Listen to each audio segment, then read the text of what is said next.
A lot of our crew are lined up in front of microphones. Yes. Well, we're doing a bit in a couple of days where some super fans are going to come in and battle it out for money. And they're going to go up against the crew here. And who's the crew here, Gary? It's you and Fred, right? And we need a third. Right. So we're looking for a third. And I'll tell you how this came about. So we needed 3 of our guys to go up against 3 fans. 3 super fans. Of the Howard Stern Show. Okay.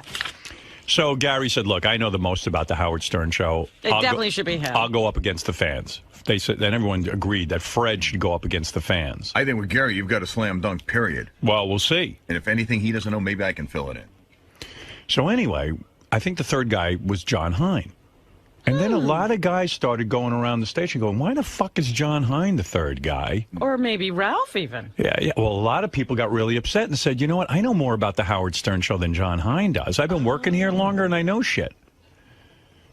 So I said to Gary, you know what? Let's test some of the guys. Okay. Let's find out. All of these guys say they know more? Yeah, and I'm going to ask each guy to go down the line, give their name, and say why they think they're such an expert on the Howard Stern Show. You got quite a lineup here. Yeah, here's the lineup right now. Go ahead, number 1. I've been a super fan, Howard. Who you are. What happened here? What's the matter? Nothing. Huh? What are you doing, Tim? Sal doesn't know shit. Sal doesn't even hear the directions. Yeah, Sal can't even get the... Sal, give your name and then say your... I'm Sal, I don't know shit. Let's move on. No, Sal, why do you think you're the... Well, obviously, I've been a super fan since 1987, back in the NBC days. Okay. I worked for you. So he was a super fan. I was. Number 2, give your name and give your, I'm Jim McClure. I'm a producer here. I've worked at WYSP since 1989 and then WJFK until 2002, 2003. And you think you know more about the show than Sal? I think I do, yeah. Yeah, and you think you'd be a better third to go with Gary and Fred against any super fans? I know a lot of stuff, I think. All right, very good. Number 3, give your name. Richie Wilson from Howard TV. And why are you so qualified? I won the last Stern Staff Trivia Contest. Oh, you did? Yeah. Qualification. When Sal cheated, remember? All right, yes, that's right. Number 4, go ahead, please. Who are you? Hi, I'm Brian from Howard TV, and Right. I've been listening for 23 years, and I'm ready. All right, very good. Benji.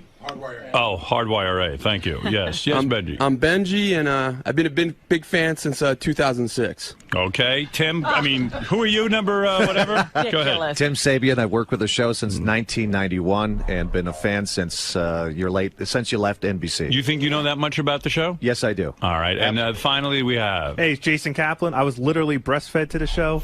Have not known life without the Howard Stern Show. All right, very good. Self-breastfed. That's disgusting. All right, so what we're going to do is find the third that are going to be teamed up with Gary and Fred. So you got a little quiz? Very simple. I'm going to ask a question. If you get it wrong, get the fuck out of here. All right, it's an elimination. It's an elimination speed round. And by the way, I just want to say... Get out of here. ...that our good friend from the wrap-up show, John Hein, I think is being a bit of a baby, isn't he? Why? He refuses to participate in So it. this is the word I got. And again, I'm getting a second here, but this is how it was told to me. Yeah. Originally, we came up with the idea of Gary, Fred, and John for a general trivia thing, right? So then when we went to this, John's name was in, and somebody who shall remain nameless stepped up to me and said, why is John the guy? I think I know more. And then we decided to do this. So I asked John, would he participate? And he said he didn't want to. And people think that John's not doing it because out of spite. All right. Huh. Who's that person? Who's the person? Who's the person? I think it's Jason Kaplan. Yes, it was me. I told John it was me. John, why not go up against these guys and prove the point? All right. I was told I was doing this with Gary and Fred. Right. This is, I don't know, however long ago. Then all of a sudden, somebody asks me if I want to compete for the third spot. And I said, I thought I had the third spot. No. And then Jason fast, buddy. Exactly. And I'm like, well, either I'm in or I'm not. Who do you think is best to replace you in this? Who do you think will know the most about the show? Well, Jason's a rat, not him. Not him. Go ahead. I heard, by the way, I heard that John said he wasn't even positive that Fred and I should be the two in it. Well, I said if I have to compete, then Which everybody one should of have these to compete. guys will know more about the show? I think it's going to come down to either Richie Wilson or Jim McClure, and my money's on Richie Wilson. All right. But you won't compete. No. Save your money. All right, let's find out now. Here we go, boys. I ask you a question. You get it wrong, get the fuck out of the studio. You are not going to be in the Big Superfan Challenge. All right, what's the first question? All right, first question. Sal, you're up first.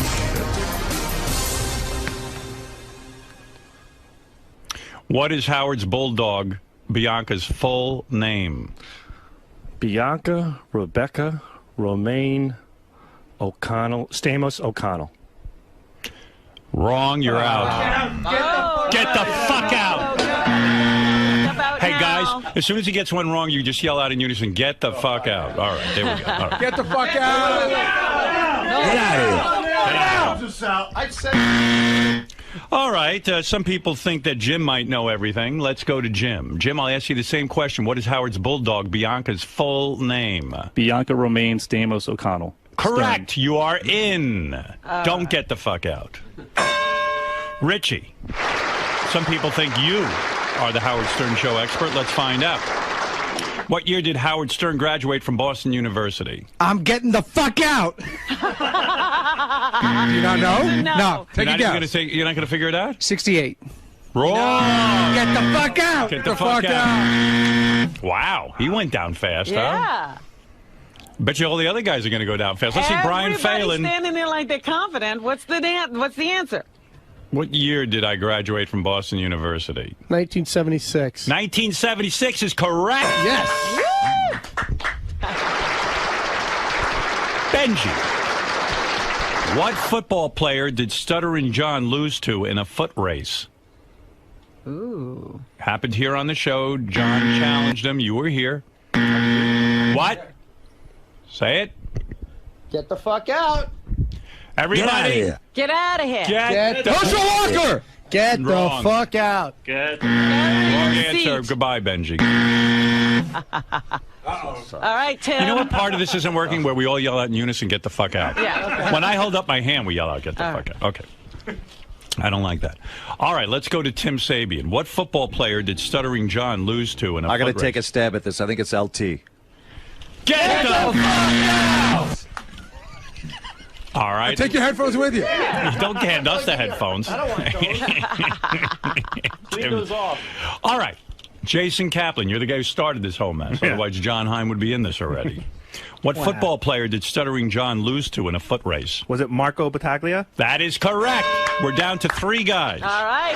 Back to Jim McClure. Back to Jim McClure. All right, here we go. Which celebrity guest won Jeff the Drunk a butt billionaire date with Tabitha Stevens? Ooh. And now, if you remember that show, we played a game called Butt Billionaire. And the celebrity was playing for Jeff the Drunk. I'm out. Get the fuck out. Jim McClure did not know. Now, hold on. And now what happens if these next 2 guys don't get it? Oh, that's right. Stay the fuck in. No, wait, get the fuck out, but go behind the screen. Yeah, right. Go take the walk of shame. Brian? Can I have the question again? Okay. Which celebrity guest won Jeff the Drunk a butt billionaire date with Tabitha Stevens? That would be Mr. William Shatner. Correct. Wow. Right. And Jim McClure can get the fuck out. Good, Jim. Get the fuck out. Jason, did you know that? Yes, I did. Okay, here we Well, go. you can say that now. Which future whackpacker was first discovered online at the release of Howard's book, Miss America? Oh. Jason. I believe that is Crackhead Bob. That is correct. Yes, so we have 2 people left in the contest. All right, Brian. Yes. What celebrity was Howard and the crew talking about when news of the attacks of the World Trade Center broke out? Pam Anderson. Correct. Oh, boy. Jason Kaplan, what title does Mike Ganji hold for Howard TV? Oh. Senior producer? I might need a ruling on this. It's not. I'm getting a ruling from. What do you say? Well, why don't you ask Brian if he can get it right? Brian works for Howard TV. Yeah. And all right, I'll discount the question. Is that senior? I'm going to say supervising producer. Yeah, that is correct. It's supervisor, but some people have called him senior producer. Right. I've heard the term. All right, so I'm going to let that slide. Thank you. Go to another question. All right, let's go to Jason. Jason, the onus is on you. What high school did Howard Stern graduate from? That's a tough one. Rockville Center? Well, that is correct, but No, it's not. It's called Southside. So I knew that. yeah. So let's go to Brian, and Brian's going to finally. No, this is the final question. Yeah, There's if you get this right, you're the This is guy. it. What was the name of the black traffic reporter that Howard created while at WNBC? Mama Lickaboo Day. Good enough. You're in. Jason, hold on. That was not the quite the correct pronunciation. That's right. He said Mama Mama. Lickaboo He said Day. Licka. Spell it out. It's pretty close. Mama It's Luca. Mama Luca Boo Boo. It's spelled liquor, though, no? No, Mama Luca Booble Day. Mama Liquor? You think it's like Liquor? No. He's not helping his case here. Lacka, I thought it was spelled. Hey, I'm giving it to him. Come on. I mean, give the guy a fucking break. Welcome You to want- the team. Hey, all right. Let Brian Phelan in. Harry Belafonte's song. Come on, man. I got the right town. If you got the kind of spelling, can He we said get he one knew more? No, Southside but I High said School. Southside. I think these I guys just said it's called You Southside. said it after Howard said Southside. Give All him right, you one want more to settle this? question. Here we go. You know, One more question. By the way, Here we go. Robin's right. When Jason didn't get it quite right, you should have thrown it to Brian to get Yeah, it exactly. yeah. You're right. You're right. All right. I fucked up. I'm a bad game show host. I blame You forgot your own game. All right. Okay, here we go. I'm going to give you a super hard one. Super hard. This is the I'll go to wheat Jason from the first. chaff question. Let go Jason first since you were doing better. Right. All right. Here we go. Howard Stern performed a spoken word opening to the song When the War Comes for which band's album, Jason? Blue Oyster Cult? That's correct. Did you know that one, brother? Yes, I did. All right. Another question. Here we go. All right, this is it. These are hard, by the way. Who did Baba Booey Gary replace when he started working for Howard Stern? Boy Lee. That's correct. Oh, geez. Look We at got you. Good. a real runoff here. Okay. Here we go. This is it. You ready, Jason? Yes, sir. You think you can handle this? Yes, sir. All right. These are not easy. Been training my whole life for this. How old was Kenneth Keith Kallenbach when he died? I'm 36. What do you say, Brian? I'm going to say 30. You're both wrong. 29? 39. Oh, 39. Can you believe that? Wow. All right. Now we're still at this. All right, Jason, you're first. While interviewing a drunken Henry Hill, Lisa G thought he said, I want to come on your face. What was he really saying? Caramel macchiato from Starbucks, please. Not exactly. I want caramel macchiato. Brian's right. Oh, what did Jason Brian say wins. wrong? It's I want a caramel macchiato. You need the I want? All right. It's in the ballpark, though. You got to get another Again, question. I think He didn't get it right. Caramel macchiato was the part that she screwed up. All right, not the all I right. want We'll give part. it to you. All right. I all right. agree. The Jesus, are we giving judges this agree. guy? Hey, caramel macchiato is the answer we're looking for. All right. You guys agree? I Judges? think I do, Fred. Yeah, I think caramel absolutely. macchiato is what you were looking for. Yeah. All right. I That was looking for that was I the want a key caramel word. macchiato, but Because okay. he goes, I want and that the disputed part was It's caramel a caramel macchiato or come macchiato on your from face. Starbucks. None of that was said. Caramel macchiato was said. Yeah, but not from Starbucks, and you didn't say I want. Listen, Gary and Fred just ruled on it. They ruled Nah, that he was he definitely was in the close enough. ballpark. Okay. Let's get a definitive question here. We're never going to be done with this. I know. Would you find a hard question? I want to throw them both out. Get the fuck out. All right, Jason, here you go. You're hanging on by a thread. Totally. In 2006, named the wife of the rock legend that let Howard touch her boobs. So in 2006. The wife of a rock legend. That's right. Who let him touch her boobs? I touched her boobs. Carmen Electra? That is not correct. Brian? Wife of a rock legend. Uh-oh. In 2006? That's right. Trudy? Sting? Both of you got it wrong, so we're still playing. Oh, my It was Sharon God. Osbourne. Oh, right, okay. All right, here it is, boys. Jason, you're first. During what time slot did Howard have during his time at WNBC? What was my time slot? We had 2 time slots at WNBC. Well, I did. Weren't you on in the afternoon at first and in the morning? No. No. But they did move the show. No, there was one time slot. All right, then I'll say from 2 to 6 p.m. Afternoon slot. Was that right? No. That's not right. Okay. What is it, Brian? 3 to 7? That's right. Oh, well, there you Yeah. Why do you say there were 2 time slots? There were no two times. Didn't they move the show? No, you know what, Fred? I got confused too. They did that here. They did that at K-Rock. Okay. We Right. did 2 to 6. 3 to 7 3 to was 7 the is right correct. answer. 7. Brian, you win. Thank you. All right. Jason, even though one could argue that because you guessed wrong 2 to 6, he quickly put together 3 to 7. You know what? But I'm impressed with Brian's knowledge, and I do believe too. he should be the third. Yeah, I've got enough third chances here. So. That's right. Okay. Very good. All right, Excellent. Brian, you're Brian in. is, Get the fuck out. Get the fuck out, amazing. Jason. Wow. I wonder if now John Hein is saying I could answer all those questions. Who knows? Well, I give don't him want to 5 know. questions and see if he can do it. Well, it's very busy morning around here. A lot of hoopla. A lot of arguing going on in the A lot halls. of carrying on out there. You couldn't have answered all those. Well, I ended up helping out Will with the questions once I knew I was out. Right. But I would have gotten, I think, most of them. Right. But so why didn't you partake in this? Because I was a little bit of a baby about it. Just prove I was like, that either I'm you in, deserve it. either I'm in or I'm not. Yeah, but prove it. Yeah, but don't tell me I'm in, and then all of a sudden come on. tell You me know I'm not things in. change around here on a dime. And it That's had all I'm nothing to saying. do with you. But I'll tell if Jason won that, I was going to freak out. Right. Because you gave him 3 chances. Right. He missed Southside. He missed Ganji's title. And he missed another caramel macchiato. Caramel All right, let's see how macchiato. good you are. How much do Robin's breasts weigh combined? Before or after the reduction? Before. Who weighed my breasts? You didn't know we weighed your breath? We think knocked they you did. out with a drug? And I don't know. All right. Thank you, John. All right, John. Well, Brian Phelan will partake in that bet. I'm exhausted. Phelan, congratulations, man. I'm the winner. Finally, I get some dew here. Did you think you were, Mountain Dew. you knew more than all these guys? Yeah, I knew I was good at trivia, definitely. I'm pretty smart that way. Guys, what happened today? Johnny, Losers. hi, what a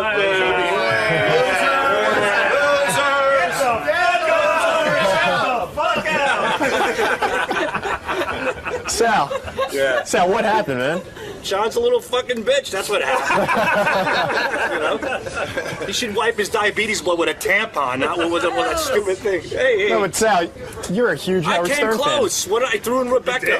Yeah, I said Rebecca Romaine, Stamos O'Connell. Getting knocked out at the first question is not close. I'd like to knock you the fuck out right now.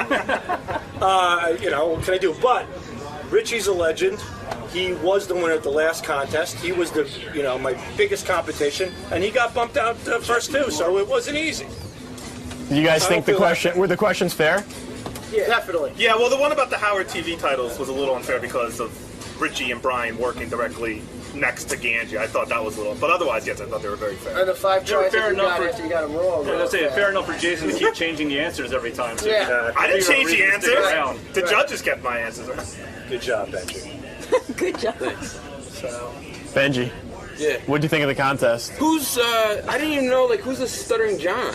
They say I had to, bark with stuttering? Give a stuttering? No, I love stuttering. now let's go over to John Hein, and we'll ask him some questions to see how well he does. Yeah, come on. John, my first question to you, John, is what is Ray Stern's maiden name? GoToMeeting.com and the Shipman. Get the fuck out! Hey, ask a question. How do you spell red? Don't know. Get the fuck out! What were the core letters for Hartford, Connecticut? Don't know. Yes, you do. Come on. What a crybaby. I was upset that I was told I was in it, and then 2 weeks later, because Jason bitched about it, I was told that I had to compete for it. I think it's bullshit. So, I'm not competing, and you saw what happened. They were all idiots. After hearing those questions, how do you think you would have done? I would have gotten most of them. Not all of them, but most of them. I think Phelan did a good job. He deserved to win. Jason, I lost 3 times, so... And, the guys who really don't know anything, like Sal, choked the first question. They blew it. But, Choke on this. But, ultimately, it'll be a good team, and I wish them luck. And I'll have the pleasure of writing all the questions for the contest, and we'll see how good they really are. All right, Lisa G is here with some headlines. Then we got to get over to the Mel Gibson tapes, and then we got to get to some other stuff, too. Let's go to Lisa G. Lisa. Glassberg takes shits at work. What do you have for us from the Howard 100 newsroom? All right, Howard, after 27 years of giving himself shots of insulin 5 times a day, John Hines decided to get an insulin pump, just What's like that? Steve Brandano. You insert it, the little tube under the skin in your stomach, and the insulin goes in automatically. You still have to program it. But where's the insulin coming from? I guess it's in the tube, I think. I don't. He'll have to tell you. So do you walk around with it like a Yeah. colostomy bag? It's Well, not. it's It's on the inside, isn't it? The little tube is on underneath the skin, and then Ugh. there's like it looks like an old-fashioned beeper, but it's small and it reads you the Wow. numbers. How yeah. many? It seems to me like everybody's got diabetes lately. You know what I mean? Well, It's- he's a juvenile. No, I know. I'm just saying. Diabetes person. It seems so like he was born with it. a lot of people are being born with this diabetes. I'll tell you what the problem is. Was his mother and John? Were your mother and father a diabetic or diabetics? There's too much breeding going on. This is the kind of thing that should be actually genetically bred out. Were your parents diabetics? I'm going to get to the bottom of this. I'm going to solve this problem. No, They're not. not. No. Where does this come from, this juvenile diabetes? My uncle had it and my grandmother had it. So part of the one I have is genetic. It has nothing to do with my weight or anything like that. If they didn't understand insulin, would you have died at birth? No, I got it when I have juvenile diabetes. It's not the correct term anymore. Let's say they didn't have this pump and this insulin and all this other. He would die. Yeah, if I didn't have insulin, I would die. The part of my body that produces insulin doesn't do it. Do you think in nature wants these people to die and then? Well, that would be natural selection. Right. The weaker of the species would die. Right. Early. They wouldn't breed. I'm lucky to be here. There are two types. Maybe you're ruining the rest of us. Well, there are two types of diabetes. All right, Hitler. Well, that's right. Why did you? So do your children have this? No, they don't. But there was probably a good chance they could. They could. My kids could get it, but there's so much more awareness now than there was before. When I got it when I was 27 years old. I was like, what is that? Am I dead? Like, what does that mean? I had no clue. So, and yeah, that's the pump. So that's where the insulin is. So the pump is in. The pump is here, and then it goes through this tube, which connects to me here. Is that better than sticking yourself? Yeah. Okay. And when you fuck your wife, you're connected up to that thing? You can disconnect it.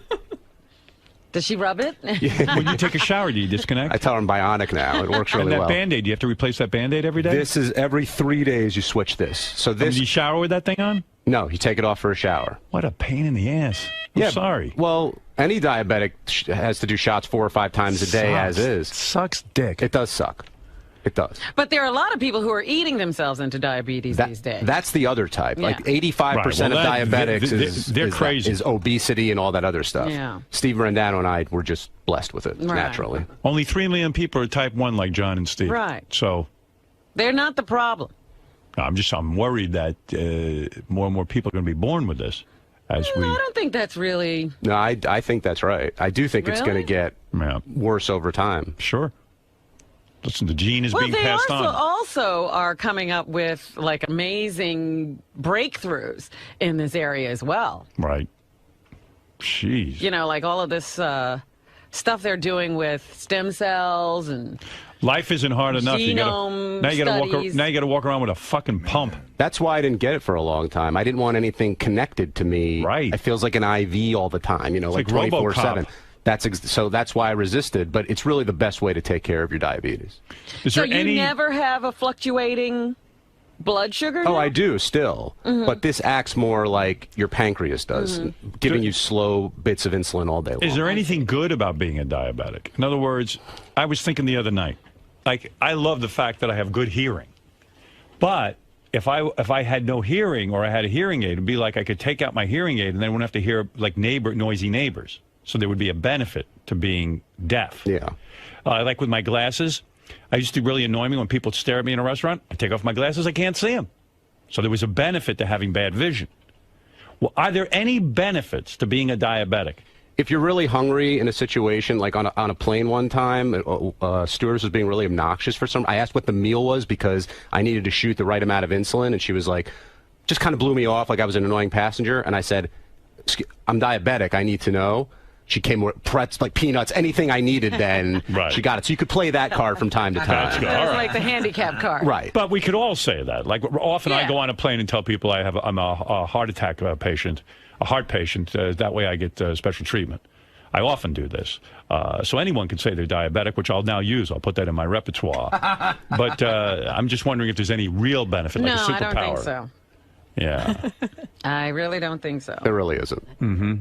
Can you like sneak weed in with your diabetic stuff to like a concert? Like, let's say you're going to a concert and you have to sneak in. Well, it may make you more prone to glaucoma, so you could say you need a medical marijuana. When I walk into places and they want to check my bag and stuff, the first thing I show is my oh, it's diabetes. That's okay, and then you can just get right through. Right. So that helps a little bit there too, I guess. All right. Well, no superpower. Yeah, I guess you could sneak drugs with it. You could, I guess. Yeah. Right. There are times I like taking my glasses off and not being able to see everyone. Sure. I was thinking the other night, I was hearing music in my apartment. I said, boy, it'd be great if I just could take out my hearing aids. Well, that's a sad thought, Howard. Yes, I want to be defective. It's a very sad thought. Actually, the other benefit is I need to eat at certain times. So if you want to eat early, hey, I'm diabetic. So you can do that too. I'll put that in my repertoire. When I get on the plane, I'll immediately tell them I'm diabetic. I need to eat right away, so I don't have to wait for the rest of the schlubs. It can also be a drawback, though, because, like nobody else is ready to eat. And you're like, no, I got to eat now. So everybody's like, all right, well, we got to go eat. Yeah, I like that. I like the world has to bend to my needs. All right, Johnny boy, thank you for that update on diabetes. Lisa G., anything else from the Howard 100 newsroom besides John's diabetes? Yes, the Stern Show softball team has made the playoffs. Wow. This after a big win Monday night against what Captain Will Murray calls the best team in the league. The Stern gang came from behind with the help of a Lee Garowitz home run and a great catch from Jared Fox. The Stern team won 6-5 and gets a spot in the playoffs. Are you on the team? No. Any girls on the team? Yes. Wow. Who? They're Tracy's good. on the team. Tracy's the only girl? No, there's two or three other girls. You have to have a certain amount of girls, right? Yeah, I think Will said you have to play at least 3 girls a game. Apparently, their shortstop is amazing. It's a girl. Oh, all right. What else you got, Lisa? All right, Gary Dell'Abate working hard over the weekend, putting the finishing touches on his upcoming book, They Call Me Baba Booey. Gary's editor asked for more texture and description, so Gary sat with his co-writer trying to remember more details about his past. Much of the book centers on stories from when Gary was very young, and he doesn't have many relatives left to help him with the details.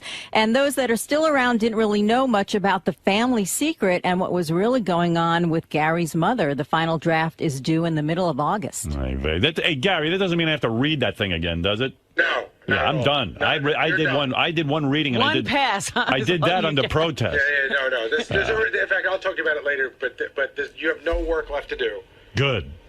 I mean, I read This it. time they're going to have someone read it to you. Would you No. like the audiobook? No, look, I read it. I had my comments, and I was fine with it. But just because you did a rewrite, I'm not sitting there again with that thing. No. In fact, as I told you, there's probably the only thing I would tell you is there's more stuff coming out that you'd be interested in. All right. Well, I'll wait. You'll tell me about it. I'll sit there and read again. I gave it to Beth. I said, "You read this." I said, "I don't know what to tell him about it." She started reading it. That was it. She read 2 pages. That was it. Oh, no. Yeah, so I'm trying to get other people to read it. Hocking me with that book. But they call me Baba Booey. This convinces me that everybody has a book in them. Everybody does. Yeah. That's what they say. I'm not convinced everybody does now that I read Gary's book.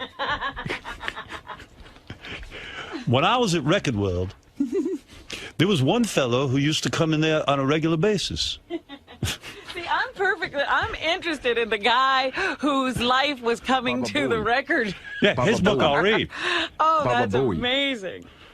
And then Baba Booey. And then I went to work at WLIR Radio. Baba Booey. Because Steve North got me the internship. And then I met with Nell over at WNBC because she was a friend of Steve's, and that's how I got the job there. See, it's networking. Yeah, That's what Gary's showing It's a you. networking. And then he's with these jobs, one job more horrible than the next. And then the big prize is he gets to work here with us. That's the happy ending. And now I'm the producer of the Howard Stern Show. Whoop-de-doo. He's got some background, this guy. Yeah, they always say, everybody has a book in them. Yeah, I mean, there's whole courses now in some schools where, people go to learn to write their autobiography. But you want to know something, Robin? What? Not everybody has a book in them. Not everybody should put it down. Yeah, right. No one. No, it's a complete misconception. But being the producer on the Howard Stern Show, you have to have a book in you. Yeah. Then Fred made me dress up in a suit for my That's interview. the best. That is the best. After Fred busted my balls, Boff came in and he said, "All right, Gary, you have a job." Don't give away the book. But wait, I read the whole thing. But Howard said to me, "You have a month probation." Well, every day I showed up and did a good job. At the end of the month, I said to Boff, "Do I still have my job?" And Howard looked at me and said, "What? Why are you bothering me?" So the goofing started on day one. At day one. And he goes, "Yeah, you have your fucking job." Everybody now knows the story of the famous tapes where I tried to seduce my old girlfriend Nancy. But what they don't know is I was really hurting inside. Oh, dear. There's a whole chapter on those tapes. So I assume you're not writing the forward. No. Well, I'll tell you what, people will buy it, though, because they ain't going to believe it. Wait till you... You gotta read it not to believe it. Robin, I'm giving you homework. And everyone I'm giving homework. Buy Gary's book, read it, and I want you to underline 5 of your favorite, most fucking ridiculous passages. I can't wait. Yeah. Wait till you see this. And then... And everybody can get in on this. And my life started to change when I joined the wrestling team. Did you know I was voted most popular high school? I was a high school athlete. Yeah, and everything started to change. What started to change, you fucking loser? What changed? Everything Does he changed. write about when he discovered he had bad teeth? Yeah. There's a whole thing about that. I still haven't discovered that. Many people don't know this, but my mother took tetracycline when I was in utero, and then my teeth came out green. Ben is just Adelphi years. Uh-huh. A lot of people don't know this, but I had I went to Adelphi, but I could have gotten into University of Texas. I'm like, what the fuck? Who cares? Where you went to college? How dare you? Telling a story. Wait, people are going to love this book. This, to me, is the greatest book ever written. It proves that not everyone has a book in them. You know, I was watching that show, CBS Sunday Morning, and Beth passed out when she read it. I had to give her insulin. She's now a diabetic from your book. She got low blood sugar Yeah, from my book? they did. I said, honey, you going to read the book? She goes, no. Meanwhile, I said, it's the greatest. It really is a great book. Thank you. We are going to have fun with this book. This book is so much fun. Robert, I think I'm starting to understand how you felt when Jackie started doing interpretive readings from your book. Oh, no, that ain't nothing. Oh, that was plenty. That was...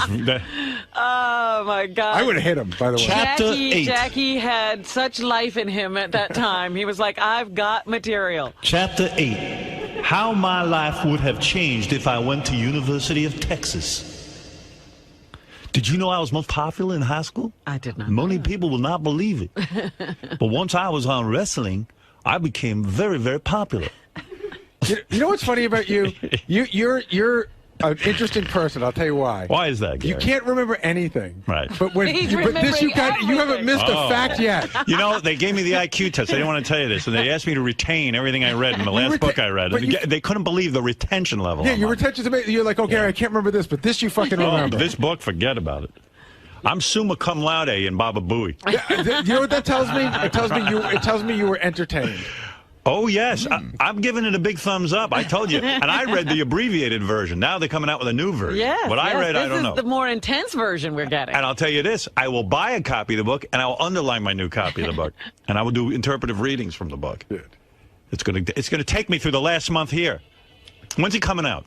Yeah, we November got to 2nd. Soon. Perfect, because I'm leaving in December. Oh, my God. I'll have a whole we only month. have a month with this book? We'll have a month, and I'll say my farewells. You know, at this rate, and guess what? I don't have to prepare for a whole month for this show because I'm going to have all the material I need. That's Maybe I'll just bring in the book. I might have to push the date back to like December 20th. Right.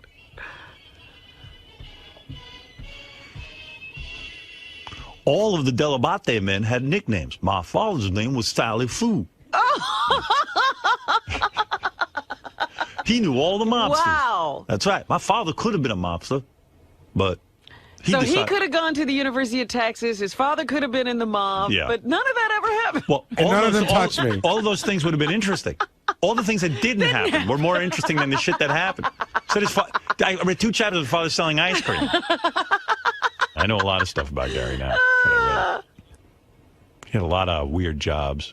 He was a janitor one summer. Really? I didn't know that. No. See, I'm going to learn stuff. Yeah. Oh, you can't even believe what you're learning. I felt like an insider. Who knew? What a stretch that Gary had to be a janitor. I'm sitting there reading. That's an odd job. I'm sitting there reading and going, what if Gary had never gotten a job with us? Yeah, he'd still be a janitor. He'd still be a janitor. With green teeth. Oh, my God. Mary, I'm home. He could have been that guy who sleeps in the boiler room I think it was at a school. He was a janitor. instead of in our office. Mary, the principal took a big shit today. I had to clean it. Gary, so Howard's been ripping on your book a little bit, and he always says how he has a horrible memory, and you were saying how he seems to remember a lot of things from your book. He does. He remembers a lot of facts from the book. He hasn't interpreted all of them correctly, but he remembers almost everything he read in the book. Why do you think that is? I think that when you want to goof on somebody, your memory just gets better. And he said that he wants everyone to highlight their favorite passages. Yeah. Do you think this is going to turn into what happened with Robin's book? Oh, I knew that, right, from the get-go when I first told Howard. I said, listen, I'm writing this book, et cetera, et cetera. I said, I'm sure it's going to provide hours of entertainment for the show. And so I knew that they would. But luckily, there's nothing in there. Well, there is some stuff in there that's too personal, and that's, I'm sure, what people will focus on. Okay. At least, I'm not taking a shot at Robin, but, a lot of Robin's book is about being molested, and when Jackie would come in and read those passages so happily, I always found that a tiny bit creepy. So there's a little bit of a line that they might cross? Believe me, it'll be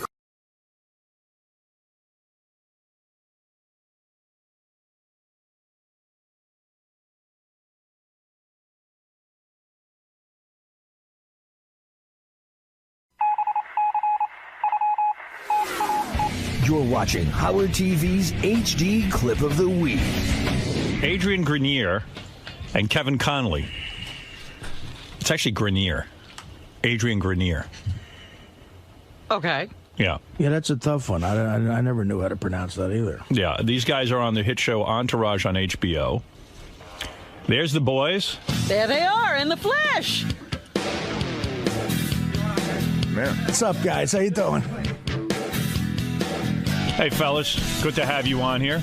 Glad to be here. I like the pronunciation. Grenier is the right way to say it. Grenier. Is it? That's No, it's Grenier. You don't even know. telling me. I don't know. Your co-star doesn't even know how to say it. It's Grenier. It's Grenier. I thought it was Grenier. Grenier. Why would it be Grenier? Because Will researched it and found out. And evidently, so you're wrong. Adrian, you don't even know how to say your own name. Is it Grenier? It's Grenier. It's Grenier. My mom calls you Grenier, affirmative. and I can't believe it. She does it every single time. My mom says the same thing. Yeah. Grenier. You know, in year 5, everyone in Mary Tyler Moore's show knew how to pronounce their own name. When Entourage was first coming out, I remember we spoke. We had you in with Mark Wahlberg, Mark Marky Mark. And now the show's a huge hit. It was like the first episode or something. But did you believe it would really be a hit? Did you really think it would be this big? Not as big as it is, no. It's pretty shocking. But yeah, at the time, it was like, I think 1 or 2 episodes it aired. What had you done up until then? I mean, you weren't that well known, right? No, I wasn't. I mean, I had done Unhappily Ever After. We talked about Bobcat Goldthwait. Didn't right, yeah, that's Kevin. Kevin has quite a sexual history. He was dating a very hot chick named Nikki Cox. Yes. And Bobcat Goldthwait stole her. Swiped her out from her. Yeah. And then Jay Moore swiped her from him. Is he now married to her? Yeah. She's a very hot chick. She is, in fact, I remember Artie met her once when he was working on the set of I worked the with Norm her for show. a year. The Norm show, yeah. And she'd show up in like a 12-year-old boy's T-shirt, like one of those guinea T-shirts. Right, the little She would rehearse. And she would distract the crew. They had to tell her to put some clothes on. Fuck Did they really have to tell her to put clothes on? No. What happened was, she, I worked with her for a full year, and she would rehearse. First of all, she had this enormous black guy who was her bodyguard. Clay.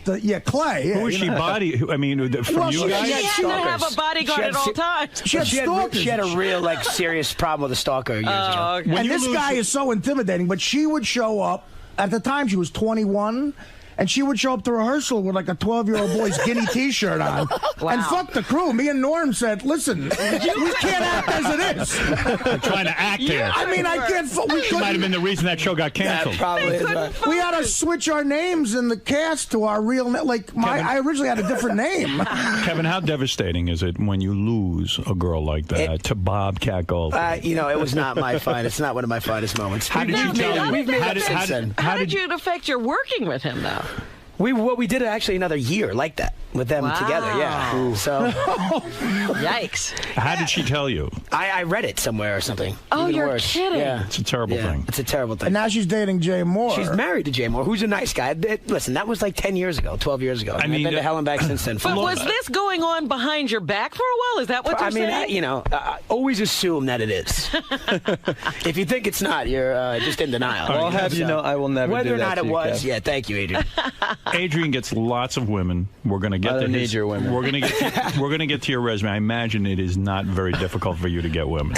You're a good-looking dude. Sometimes I see Adrian at the gym. For a while, we were into this weird thing. We didn't even say hello to each other. That was weird, right? It was weird. Then I finally walked up to him. I said, "Why did that go on?" I go, "I don't know. I mean, I forgot that Adrian was on the show, and I would have immediately gone up and said, normally I don't bother anybody, right? But I passed him in the hall, and finally I said to him, hello. It was an awkward hello, as I recall. Yeah, because I was like, well, maybe I did something bad to this guy or something. I don't know. What gym? I think we were just trying to let each other. I mean, we were both like, giving each other your space or something. Yeah, but I didn't want to bother you. You didn't want to bother me. I don't want to bother anybody, but it was good that we said Besides, hello. you're not a woman. Why should he bother with you? Honestly, it's true. I thought it might be refreshing. Why should he waste his time being charming to you? All right, let me slow this down for a second. Because I got a lot to talk to you guys about. And Adrian will get to your list. But as long as Kevin started with the Let's women. start with Kevin, since we know him better. Kevin, recently, though, and this is an important topic to bring up with you, you happened to be at the MTV Awards. I was at the MTV. So was when Adrian. Kid Rock, Adrian was there as well, but you were an eyewitness to Kid Rock and Tommy Lee fighting. It was reported in all the newspapers that Pam Anderson was there and Kid Rock and Tommy Lee got into a fight. What did you see that night? What was your eyewitness account? Okay, now, I mean, I don't want to incriminate. I don't want to incriminate him. Am I going to get in trouble? Are there charges? Are there No, the truth will set you free.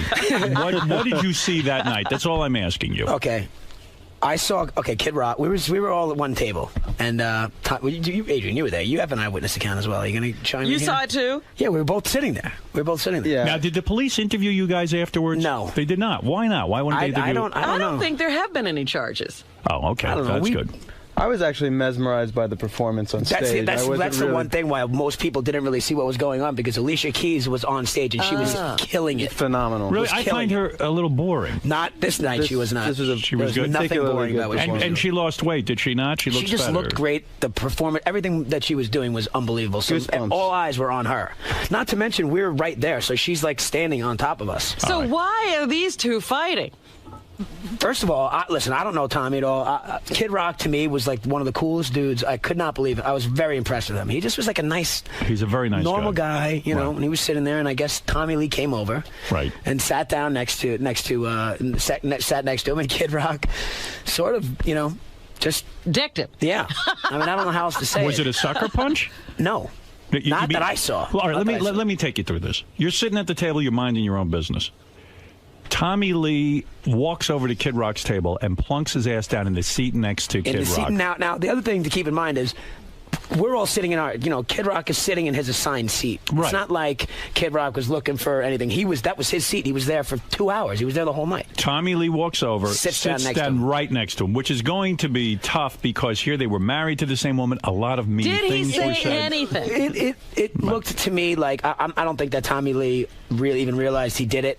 Oh, he really? did it. And then Kid Rock and turned. they had this look of like... Did Kid Rock stand up or did he remain seated? Tommy Lee stood up first, I believe. Kid Rock said something to him like, get the fuck out of here. Get up and get out of here. Something like that. And then Kid Rock hauled off and punched him in the face. That's how it looked to me, yeah. Did Tommy say anything at all? He didn't really have much time to say much of anything. Did Tommy go down from the punch? It happens. One thing, the other thing is the security there was amazing. Yes. Security. It was like a half a second. And now, there let was me ask you people something everywhere. else. Did Kid Rock check the security before he took the punch? And then Kid Rock, Kid Rock just got up and sort of walked out with a bunch of security guards. It was pretty. Wow. It was really one of the coolest things I've ever seen, to be totally honest with you. To see Kid Rock punch Tommy Lee in the face was probably better than what was going on stage. While Adrian was staring at the stage, you got to see the real. I'm a music lover. You are. I mean, I he likes the caught violence. it out of the corner of my eye. But the funniest thing was then Puffy and all the rapper guys were like, you got to stop violence in rock and roll. But Kevin, you do like violence. You have been involved. Well, you in fights. I'm not. I was nothing. Did you not punch Oil Air Brandon Davis in the face? Now everybody can't stand him. I mean, he is an obnoxious rich kid. Why did you punch him in the face? How did that occur? Why not? Right. Honestly, he's, I obviously dated Nikki for years, and they're, That's not obvious. You dated Nikki Hilton. Right. Now, let me understand this. When you date one of the Hilton sisters, that's a very wealthy girl, right? Correct. Does she pay for stuff? No, well, no. I mean, why should she pay for stuff? Because she has more money than Kevin. Take her out. I mean, Kevin's making okay money. He's working for HBO. He ain't a millionaire. We know that HBO is very cheap. Right. Well, they've been good with us. Adrian, have they been good with you? They've been all right. They've been all right. You're not. I don't see you doing any dancing. I don't have anything to compare it to. Okay. All right. Fair enough. Now, yeah. I mean, no. Listen. I mean, I earn enough living to where.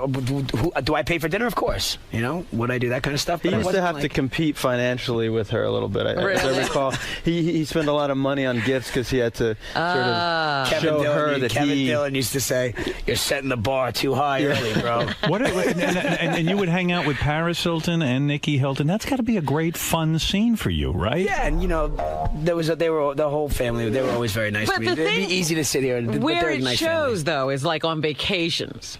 Correct. Well, no, not only that. They took me away for they took me away for Christmas vacation. Money. But that was her dad. We can probably Rick, do a whole interview just on this aspect of your life because it's fascinating to bag one of these Hilton sisters and hang around in the whole thing. Yeah, they're nice. They're actually really nice girls. They hate me now. They hate you now? Why do they hate you now? Well, no. I mean, it's gotten better. I mean, they hated me for a while. But why? Because you broke up? Yeah. I mean, we just had an ugly breakup. But why did she think you were going to marry her?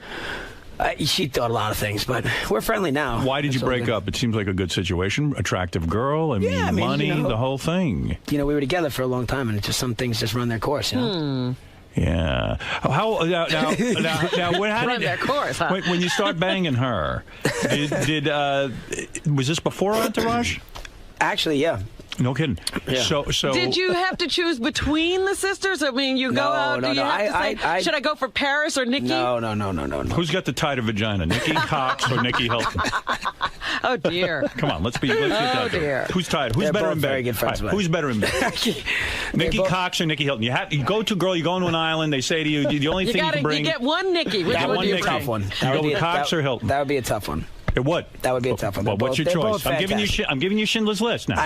Honestly, the other thing, Nikki Cox, it was so long. I mean, it was literally. So you would take Nikki Hilton over Nikki Cox? No, not necessarily. Not necessarily. I would take Nikki Hilton. There's a chance Nikki Cox might blurt out Jay Moore's acting. You've just watched Howard TV's HD Clip of the Week.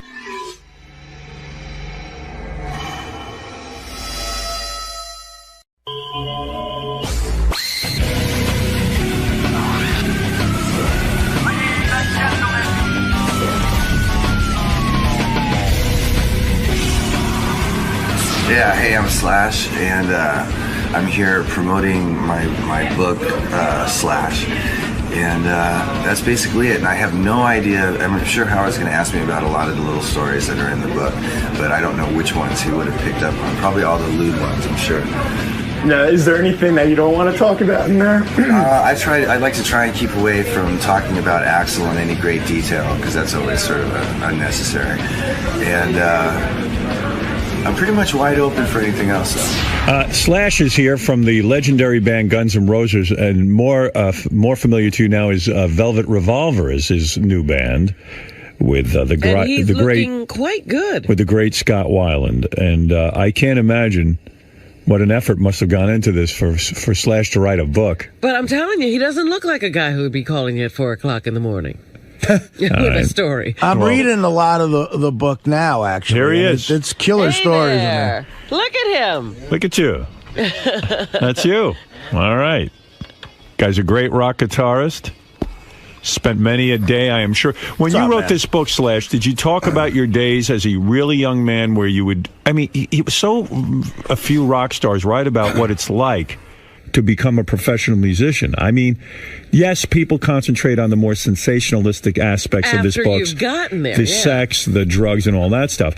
But didn't you have to spend endless hours in your room practicing this guitar to become a virtuoso, which you are. It's mentioned. I mean, I didn't get into it in great detail. But see, they always, just gloss over that it part. talks about how I got into it. I don't like where your microphone is. You do me a favor. Just shift it's in your headphone, but shift your headphones down like this. All right, hold on. Gary, help Slash, for Christ's sake. Is that better? Say something. Yeah, I think that's right. Take a look at that, Gary.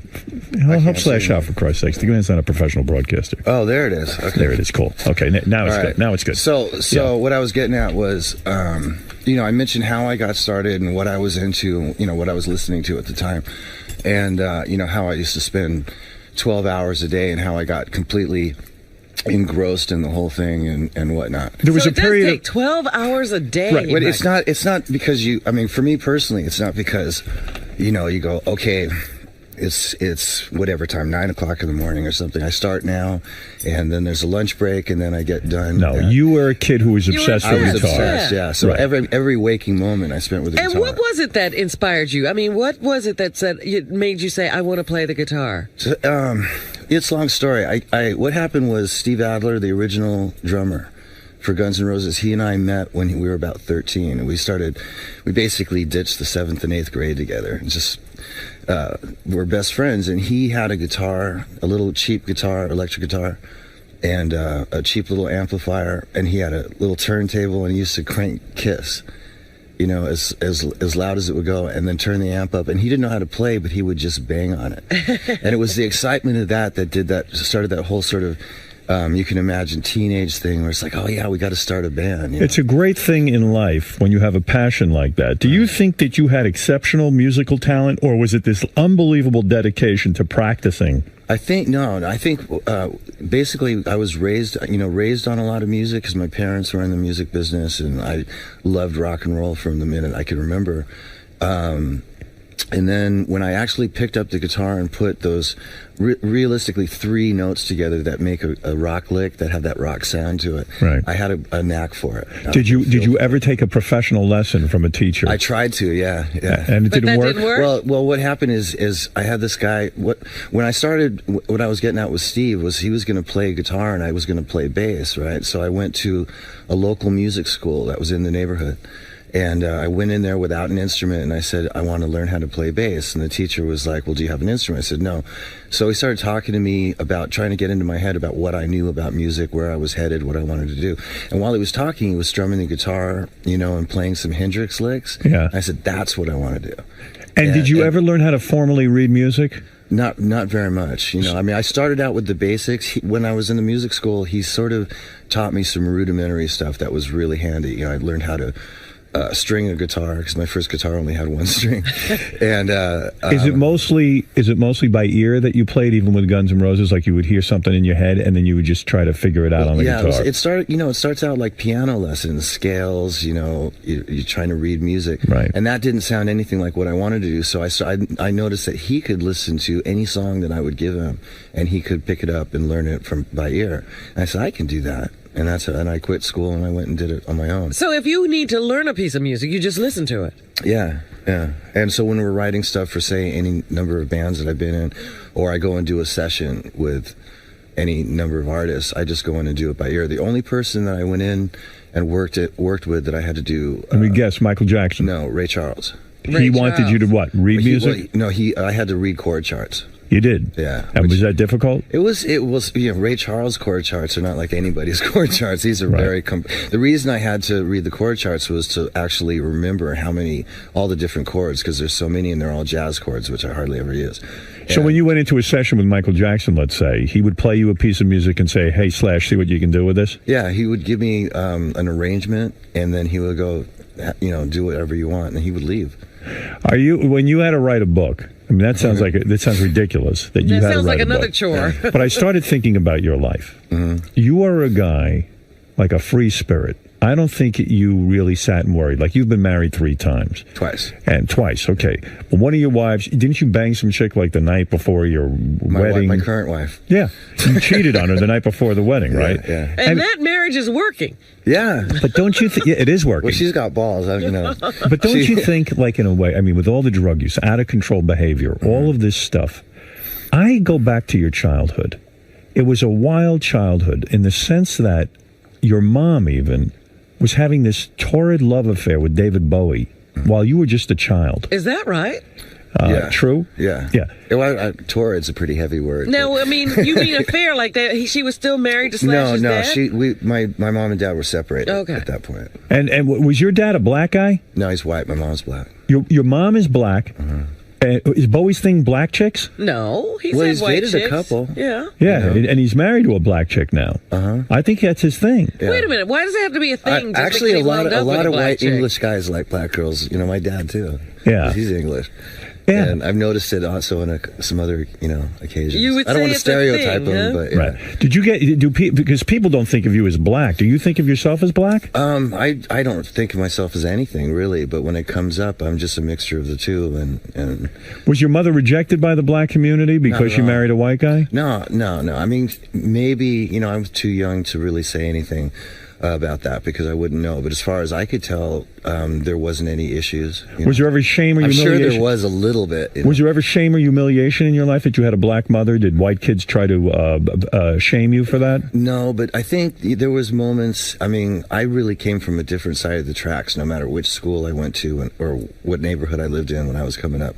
So I was always different, and that just added to right the mystique. But wasn't it weird for you? Here you are, a young kid, and your mom is carrying on with what is a very, very famous rock star, and there were almost no rules how you grew up. Yeah. Didn't one of your mom's boyfriends do drugs with you, like heavy drugs, like smoke coke with you? Yeah. Who? Wow. I mean, you were what, 12 when that happened? 12. Yeah, 12. 12 years old. No wonder you had a drug problem. Yeah. Your mom's dating a guy, and she goes to bed or whatever, and he comes into the room.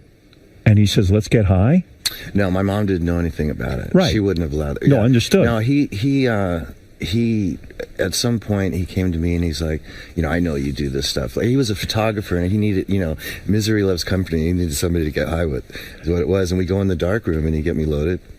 And then we'd go out and hang out. 12 years old. All night. Around 12 years old. And go out and pillage the neighborhood until about 6 o'clock, 7 o'clock in the morning. Then I would come home, pretend like I was asleep, and then get up and go to school. But when adults are doing that with you, oh yeah, mentally, it's got to screw your whole head up. Like there's no rules, there's no boundaries. And no wonder you seem weird to the kids at school. Right. Well, by the time I was 12 and 13, I'd already established sort of a tearaway kind of personality, and so. But I'm talking about when I was younger, like when I was. But you know what's sad about this? 7, 8, 9. Yeah. If you hadn't had the musical gift, if you hadn't been, Slash from Guns N' Roses, you could have easily just ended up a junkie, no money, no life whatsoever, because these adults were not willing to parent you. Well, all things considered, that's probably true. I probably would have ended up being an artist though, because that was the original thing that I. Yeah, but you're talking about having some talent. We're saying if you had no talent. Yeah, then I would probably. Yeah. But I mean, you live in a $7 million home. That's the only reason I'm. The whole professional aspect of it and the musical. The passion for music and all that is what's got me to the point where I'm still here right now, Yeah, it's amazing. That's a major part of it. In a sense, too, then look at the dysfunctional family you married into, in a sense, in the Guns N' Roses organization. I mean, that's why the band couldn't stay together.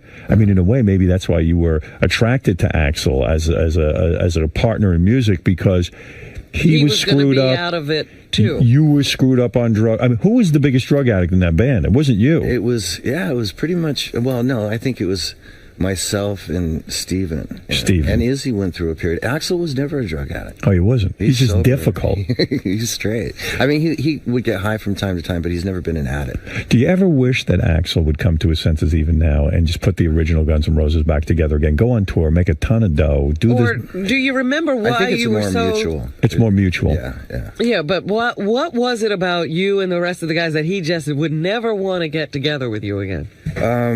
Well, at this point, I think, with all fairness to Axl, when I actually left the group, and I think he feels sort of. I mean, I haven't approached him about getting back together anyway, but I would imagine that he feels pretty abandoned. I see. We were. Why did you leave the group? I just couldn't. There was certain things I just couldn't take anymore. Like what though? It's so worth it. It was such a great band. You know what? What couldn't you take? I couldn't take. There there was a lot of it had to do with just not being able to control him, the time that the band went on stage, when we were doing anything on a professional level. And then after the Use Your Illusions tour was over, which was 2.5 years of a lot of roller coaster kind of behavior. And then, also another thing was losing 2 of the original members of the band, which was Steven and Izzy. So that I realized there was a chemistry about the way that we all worked, and also in relationship to Axl. Izzy was very much a sort of the glue, the in-between guy that kept Axl and I sort of on an even keel. Because he came to LA, basically, they were both from Indiana, so they had a certain kind of a relationship that really helped how the rest of the band sort of functioned. Like the album name, Appetite for Destruction. Maybe it's just that's what it had to be. It had to destroy itself. You have a really, really explosive band, which obviously is going to have sort of an implosive thing, Right. But, and then after, once we got in to start working on what would have been the next record, there was a lot of contractual stuff that Axl started throwing around, and that just was the icing on the cake. Will you ever cut your hair? In other words, a lot of guys now have cut their hair. You still maintain the long hairdo. Same with you. Yes, but will you cut it all off at some point? I mean, there seems to be a movement. Why have you held on to the long hair? I seriously doubt it. I don't know. I really haven't given it that much thought. This is the most thought I put into it. Right now it's still working. I don't agree with you. I think you do put a lot of thought into your look. I think Guns N' Roses put a lot of thought into their look. I think Velvet Revolver puts a lot of thought into their look. Well, if you knew me as a kid, I'm basically the same. I always had long hair, always wore jeans and tennis shoes and T-shirts. And the jewelry? And jewelry. Right. It was the only thing that's different was the top hat, which came later. How old were you when you put a nose ring in? I must have done that during the Snake Pit days, so that was like the mid-'90s. So there was nothing you could do that would shock your mother. Your mother had a rock and roll lifestyle. I remember when I came home with my first tattoo, and I was like 15, 16 years old, and she was like, well, the cliche. She goes, you're going to have to live that the rest of your life. And that was the last I ever heard of it. That was she didn't care. No. Did you ever feel your mom didn't care? Very, very, very cool. And I was raised with a lot of very freedom. cool. When your but wait a second. Yeah. When your mother was having a relationship with David Bowie, was that the coolest thing that could have ever happened? How old were you? I mean, he's way cool. I was like a 9 or 10. And you would see David Bowie. Yeah. He would hang out in the house. You've had a charmed life that way. She also used to work with him. She designed all his clothes, so they had a working relationship first and foremost, and then they had a romantic relationship, which really didn't last that long. It was probably like maybe a year and a half. But were you proud of that? Were you like, wow, my mom's... He was the first guy that came in after my dad, so I was pretty apprehensive about hanging out with him for a while. But your mom must have been a very good-looking woman. She's very good-looking. Yeah. Were you ever disciplined about anything? Did you ever receive any discipline? Were you ever punished? Yeah, no. What would they punish you for? You're not giving me any chance to get a word in. Oh, I'm not. Okay, no, sorry. But my parents, like I was saying, with all the freedom that I was given, I was... as far as certain morals and certain character thing, there was a lot of that was instilled in me. There was a lot of right and wrong that just sort of came natural for them to sort of instill in me, which was really great. And I think there was a sort of a mutual respect thing, almost like treating me on the same level as they were. It was very interesting. I used to call them by their first names. I wonder if that's good or bad. I wouldn't let my kids call me by my first. You have kids now. Yeah, they try. Yeah. Do you are you a disciplinarian? I'm not too good at that. I try. I get I try and get angry, but I think it's almost laughable. But my wife she's got a handle on that. So you're providing structure for your kids, even if it's through your wife. Well, and also, I've obviously learned a lot over the years, and I have a pretty clear memory of coming up, and so you just sort of you have sort of a natural instinct for things and what the kids should be doing and what you might have done wrong that you want to teach them not to do. See, when I sit with you, you seem like such a rational guy. I can't imagine you almost throwing it all away on heroin and cocaine. I don't see it with you. I almost see you like a businessman. I mean, despite the rock and roll persona and all that, I see you as a very reliable guy, a guy who shows up on time for interviews. You have a sense of the business. You respect rock and roll. You love what you do for it. You have such a passion for this guitar. What attracted you to this heroin to the point that you were, every minute with it? It took over your life. It was downtime. Do you think that you were depressed? It was. I don't think. I wouldn't say. Most of it was fun for the longest time, so I can't say that I was actually depressed. If there was a psychologist here and we did a one-on-one for an hour and a half, he'd probably come up with some answers that maybe I wouldn't be thinking of right now. But it was mostly fun. But the thing about the drugs was it was always when I wasn't working. And I'm so hyperactive, and I when I'm sitting here with you, or I'm sitting in the studio, or I'm out on the road, I'm actually in work mode. And that I can deal with, and as long as that's a constant, I'm fine. But when the downtime comes, would end, I wouldn't know what to do with myself, and the pace of being in a band and touring constantly and living that life. Touring is something that still to this day I love touring more than I like being at home. Right. I still can't mellow out. Right. And I'm learning how to adjust to life not working, so that I don't go into the abyss like I normally would. Is it hard for you to be a husband and a father when you really yearn for the road and the freedom of the road? I just have to take them with me. I mean, I love them to death, so I make it work, but I have to admit I'm a little antsy when I'm at home for too long. The last time you cheated on your wife was before you married her. You've been able to remain faithful? I haven't cheated. On all honesty, I haven't cheated on her once since we got together. It's remarkable. Yeah, but now, are you on any kind of medication, or you... You on Subutex? No. You are not. I did do it for a minute, though. Yeah? How do you get off heroin? You say that in your book that you go cold turkey. I never really got into using prescription drugs to opt out. Right. You know what I mean? Artie uses Subutex. He's on it regularly to keep him off his heroin. Right. But a lot of guys do that. I used Subutex for the first time a little over a year ago.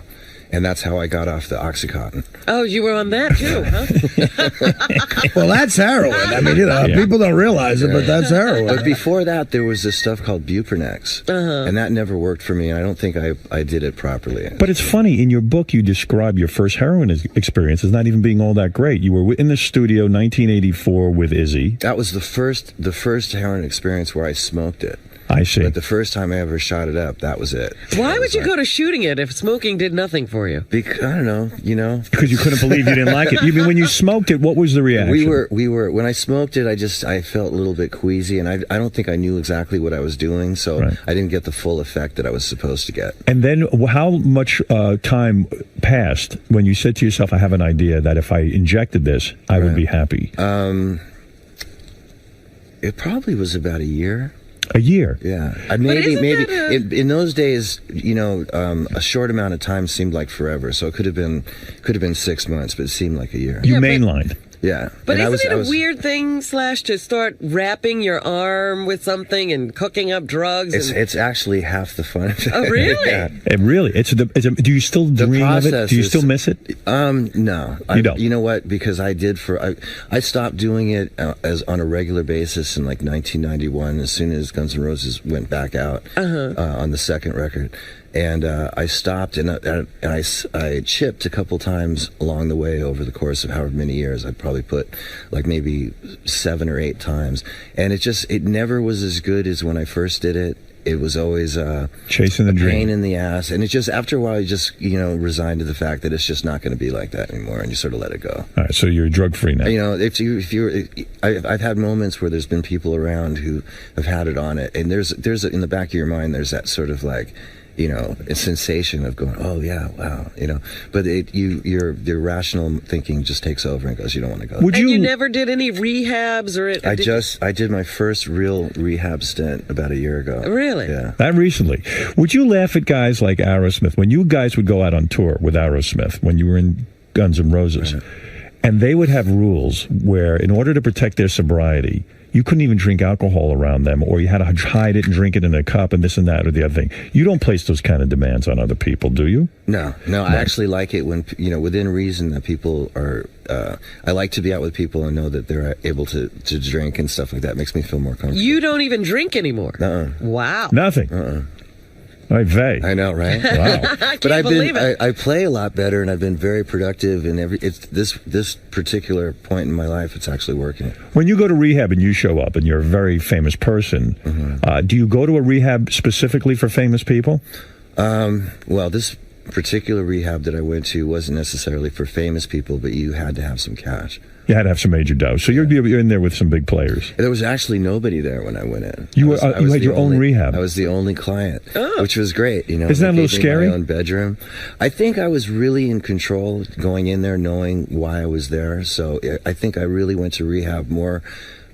Just to get some help to get off the stuff that I was on at the time. I really was that the OxyContin and all that? Yeah. That just so I didn't want to go through the whole long withdrawal thing, and also just to sort of get away from everything for a minute and get my head together, because there was a lot of shit going on at that time. Not only were drugs going on, but a lot of sex. And you describe something in your new book.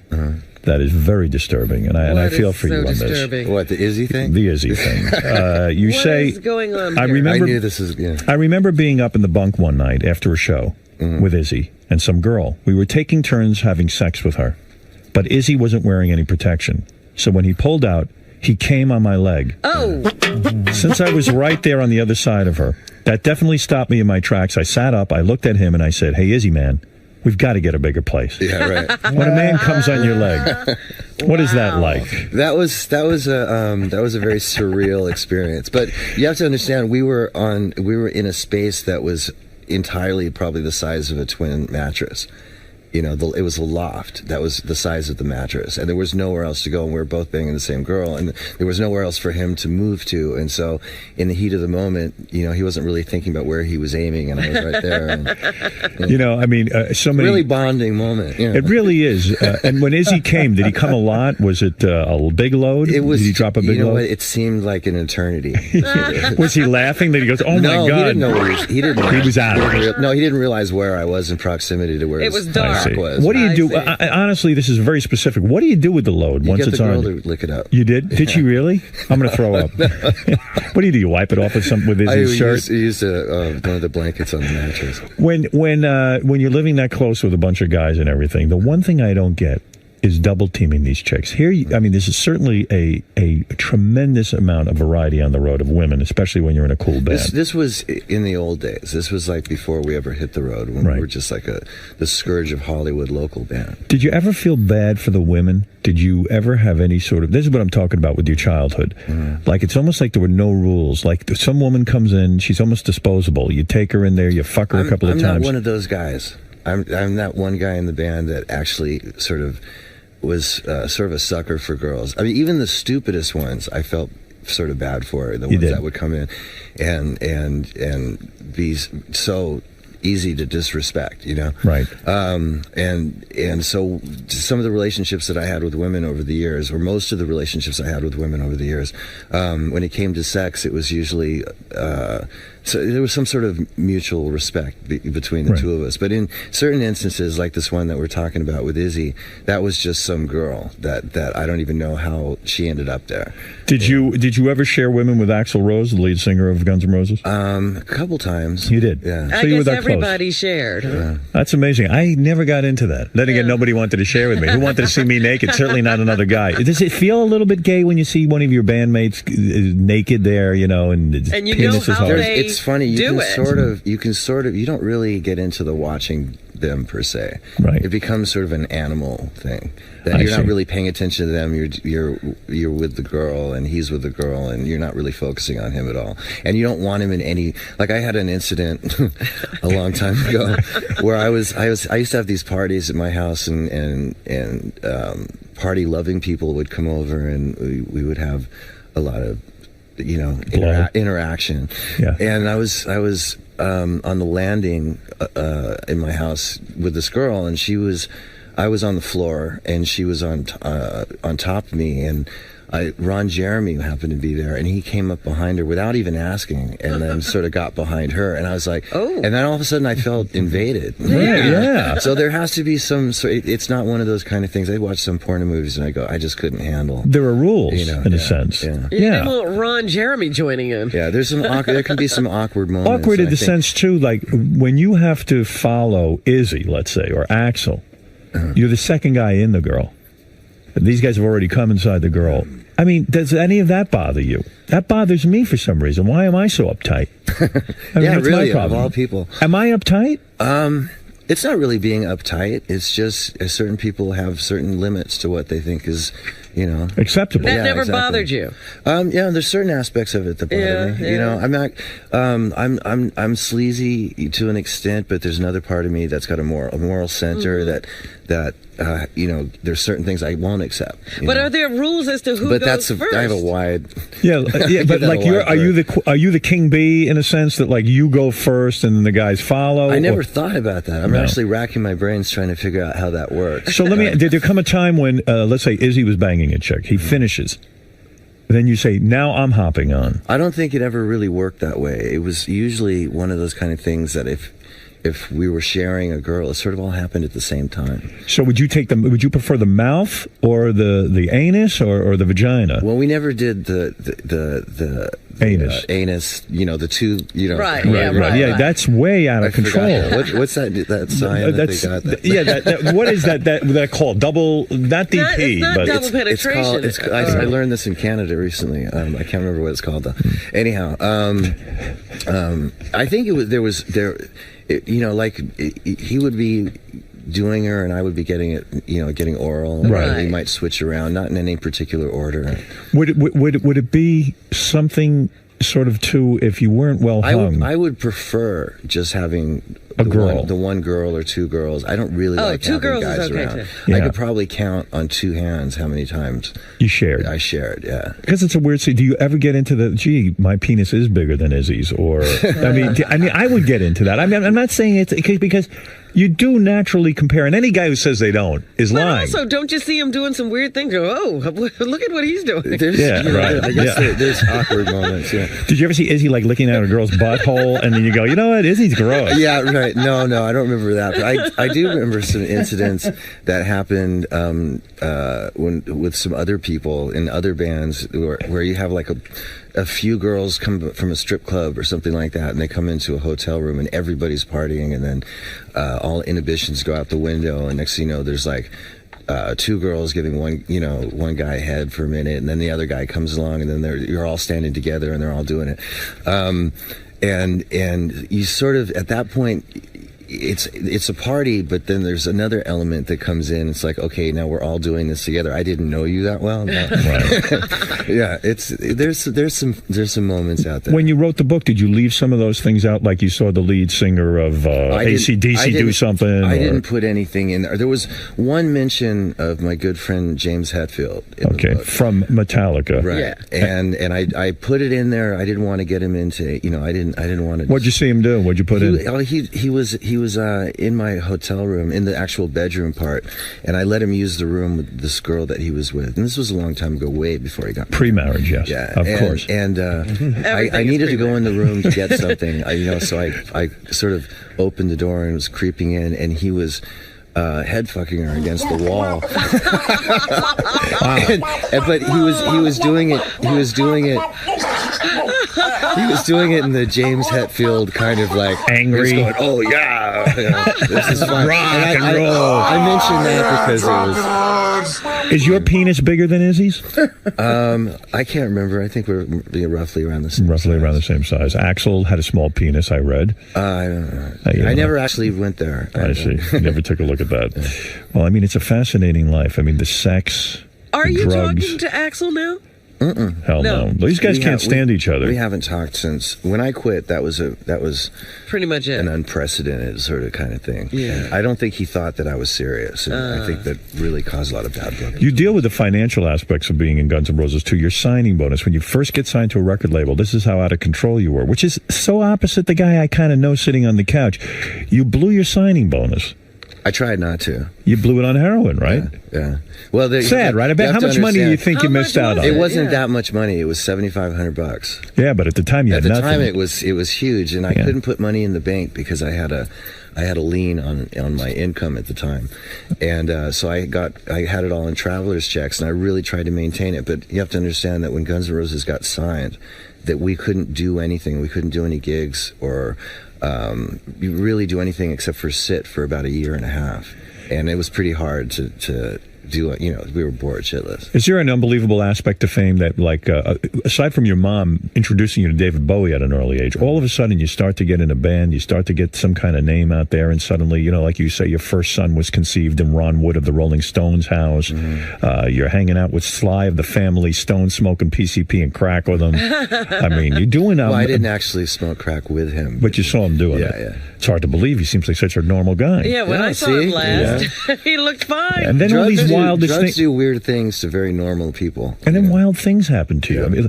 a woman blew him while he was asleep. I mean, that's great stuff, right? She wasn't a woman. She was a kid. She was. What do you mean? She was. I mean, she must have been like 14 or 15 years old. And you were asleep? I was sort of asleep. I sort of half woke up for that. I mean, this is not a normal life. You know that. I mean, most guys... It's all fun, though. I got to tell you. You bet. I have no regrets. Oh, I bet. I was going to ask you that. Certainly but you shouldn't. Also, my parents, I came from sort of the whole free love generation. Right. Everybody was very uninhibited in those days. And when you talk about David and whatnot, I mean... I was raised around a lot of musicians, a lot of entertainers, right. And it was all like that. I mean, I remember walking into a friend of my mom's place one time. I mean, adults were always having sex when I was a kid. It wasn't. All of this. Yeah, it wasn't lurid, that kind of sex. It was just sort of a more loving kind of. I'm telling you, he had a childhood with no rules. Yeah. I mean, you thought it was normal to walk into a room and see adults having sex. Well, I mean, it would have been abnormal for them to keep me around. Did you ever see your mom having sex? Only once. Who was she having sex with? With your dad? Yeah, I walked in one time. That's weird. Yeah, that was weird. I never. What position were they in? I bet it's frozen in your mind. It was missionary. It was. Yeah. And did you stand there and watch? There was that second that lasts forever. Yeah. You saw it going in and out. No, it wasn't that close. I was on the other side of the room. That's got to be traumatic. Yes, Gary, what do you want to ask? No, I just wanted to ask Slash, because there's stuff that you're reading. I heard that you don't talk to Axl anymore. And there was that weird incident a couple of years ago, and I just never understood, Guns N' Roses, the Axl Guns N' Roses, played the Hard Rock on New Year's Eve, and Slash went there just to see what was going on, but I never understood what actually happened. What happened was my wife and I saw an ad for Guns N' Roses at the Hard Rock at the Joint in the Hard Rock, and so we made a plan to go there. It was New Year's Eve, so went down there, sort of got myself set up, made a phone call, got set up, and then went down there, and I was forbidden to enter the venue. But did you ever say to Axl, "Hey, I want to come by and see you"? No. And they didn't want you in. The whole building knew I was coming. Why do you think you went there? Were you looking for confrontation? Were you looking to say to him? They were saying that the rumor was I had my guitar and my top hat, and I was going to go in there. But why go and torture yourself? But no, I just wanted to go see Guns N' Roses because I'd never seen them before. Yeah, but wait a second. That was it. You had to be angry. This isn't Guns N' Roses. But this was years after. You have to understand, when I quit, whatever he went on to do after that was fine. Right. And I knew he was going to continue on with the name because that was one of the things that was leading up to the split anyway, when it first came up. And so I was really intrigued. I wanted to go see what Guns N' Roses was. What do you think of like Van Halen right now, where they get rid of Michael Anthony, the original bass player and backup vocal guy? They put in Eddie's son. Eddie Van Halen's son is in there now. Like, does that kind of burn you up a little bit? Because that's what Axl tried to pull with Guns N' Roses. He tried to replace the whole band. Right. Do the fans deserve to see... They don't want to see Van Halen or Guns N' Roses with other players. Well, I think it needs to be made very clear to the public that the original members will not be there, which... Somehow with the Guns situation, I don't think that happened. I think that's why you went to the show that night. You wanted to sort of say to Axl, "Go ahead, you do this in front of me, asshole." It wasn't like that. I will tell you how it was. It was really pretty innocent. Just wanted to go see. I mean, think about it. How interesting would that be? Yeah, but you couldn't have been surprised by their reaction. I would be angry. I was. There's a point there. It's like, oh, come on, get off it. What am I going to do? Yes, Gary. It was weird because there was one time I went to see Guns N' Roses, and of course you're looking for the guitar player to be Slash. And it could have just been sort of, nondescript.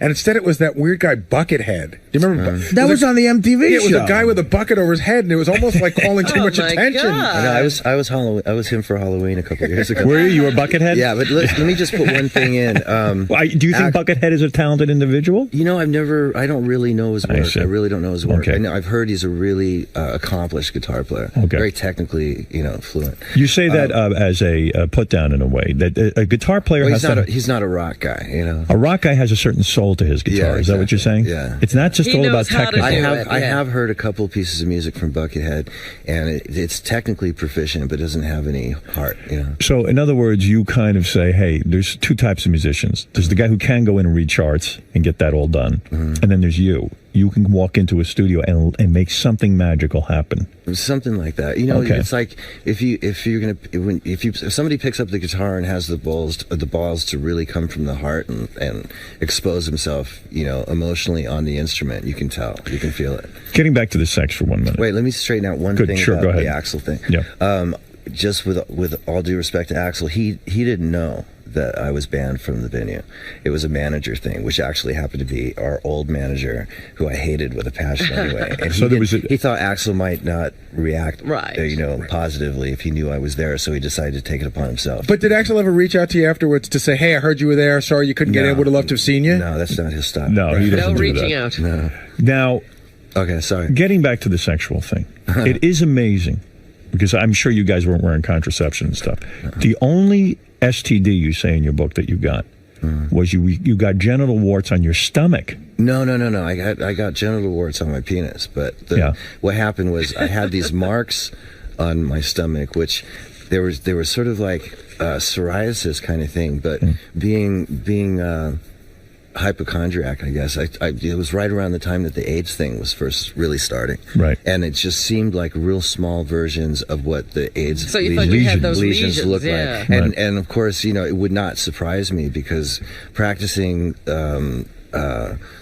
you know, safe sex at the time wasn't really a habit. You know, I don't think And you were the only doing time you ever drugs. practiced safe sex was not to get a girl pregnant, and that was. But even then, that was hard to do. But it is amazing. You didn't come down with a lot of stuff. That was the only thing. That and crabs. That was the only. The crabs you got. You didn't get the herpes. You didn't get any of that stuff. You really got. I never lucky. I never even got hepatitis C, which a lot of guys. A miracle. Did you share needles when you were shooting? There was times. Yes, and See, he skirted all of them. I've been really lucky. Yeah. but here That's you are, one a of the things. hypochondriac. Not really. I'm just, you know. But you probably are a little bit. Yeah, and then you would share a needle with someone, which to me would be totally It's dangerous. in the whole fervor of getting the drugs. Yeah, it is a real psychological thing to that. You know, they say that about Keith Richards too, that he's lucky and he's got this constitution, you know, of an ox. a horse, and, yeah. You have to be reasonably intelligent to sort of get away with a lot of this stuff, but at the same time, you know, I've been really, really lucky. Yeah, it is. It's a roll of the dice. Another upsetting thing happened to you. You once passed out. You know, you were unconscious, and you were teabagged by Tommy Lee, the drummer of Motley Crue. Yeah. Now, what's that all about? Don't trust your friends. Yeah, I mean, you passed out from drinking. Yeah. You're laying there on the floor unconscious, and Tommy Lee gets naked and puts his balls over my face. They weren't touching, but who knows? Well, I saw the picture. Oh, you did? Yeah, there was it's actually in Nikki's book. I think it's a little bit more graphic in Nikki's book, of course. Describe, if you would, the smell of Tommy's balls. I was out cold. I see. So you never smelled his balls. No. Right. Do you say to a guy afterwards, "Hey, I'm coming. I'm going to kick the shit out of you"? You know, no. I deserved it because I put myself in that position by passing out on the floor of the bar and them having to take me up to the room and put me to sleep. But you do expect your bros to well, be... you know, I had a couple things to say, obviously, but, you know, under the circumstances, I deserved it. You seem like a good-natured person. I am. I'm pretty easygoing. What about fights? Do you ever have any fist fights? I used to. I haven't in a while. Did you ever have any with Axl? No. You never had a fight? I think there was one time in our relationship where I thought that was going to happen, but I think we both thought better of it. Probably the relationship between you and Axl can never be repaired, because even in your book you say some nasty things about him in the sense that you saw him flip out on girls who wouldn't have sex with him. There was a one incident that I didn't put that in there because I wanted to talk about him. It just had a lot to do with why I left. We were in rehearsal at the time, and we were staying in Chicago, and why I left Chicago, which is a whole story. What did you see that night? Nothing I'm going to get into here. What do you mean? He yelled at a girl or he hit her? I just reacted inappropriately. In other words, hey, you have to give me sex. The girl wouldn't have sex with him. Yeah. But there was, you know, I really don't want to get into all that because it wasn't that big a deal. It wasn't that big a deal. I think the reasoning behind it and so on and so forth, I thought was sort of unsavory. So I just got sort of disgusted with the whole thing that was going on at that period. So I don't want to single that one incident out. Why did you have sex with an old girlfriend the night before your wedding? What happened there? Were you scared to get married? Was that it? And you just said, hey, shit, I got to get out of this thing? The first marriage I got into was an ultimatum. Right. And I don't think I went in the right. I didn't go into it from the heart.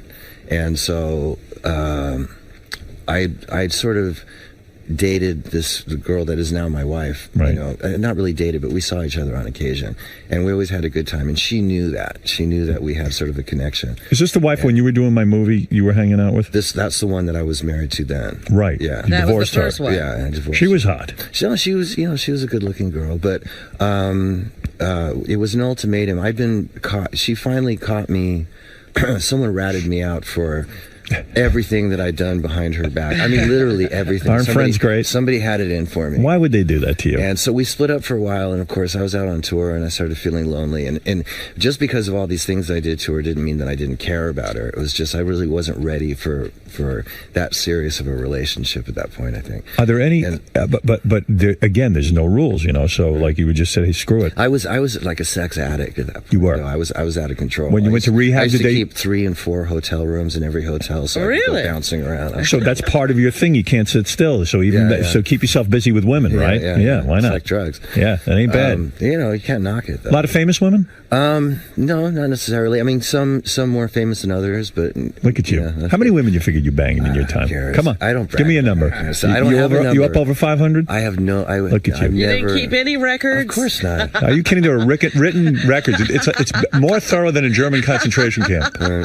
Anyway, so what happened was Perla heard that I was getting married. Actually, she came to my bachelor party, which was a co-ed bachelor party because what I was saying was I called my girlfriend up. I called my girlfriend up, who was going to be my wife, and I said, let's get back together. And she said, not unless we get married. And I was like, oh. So you had to do it. And so then we did it, and Perla, who'd known me from previous, came around and said, ha ha, you know, and then somehow we ended up doing it the night before my wedding. Beautiful. The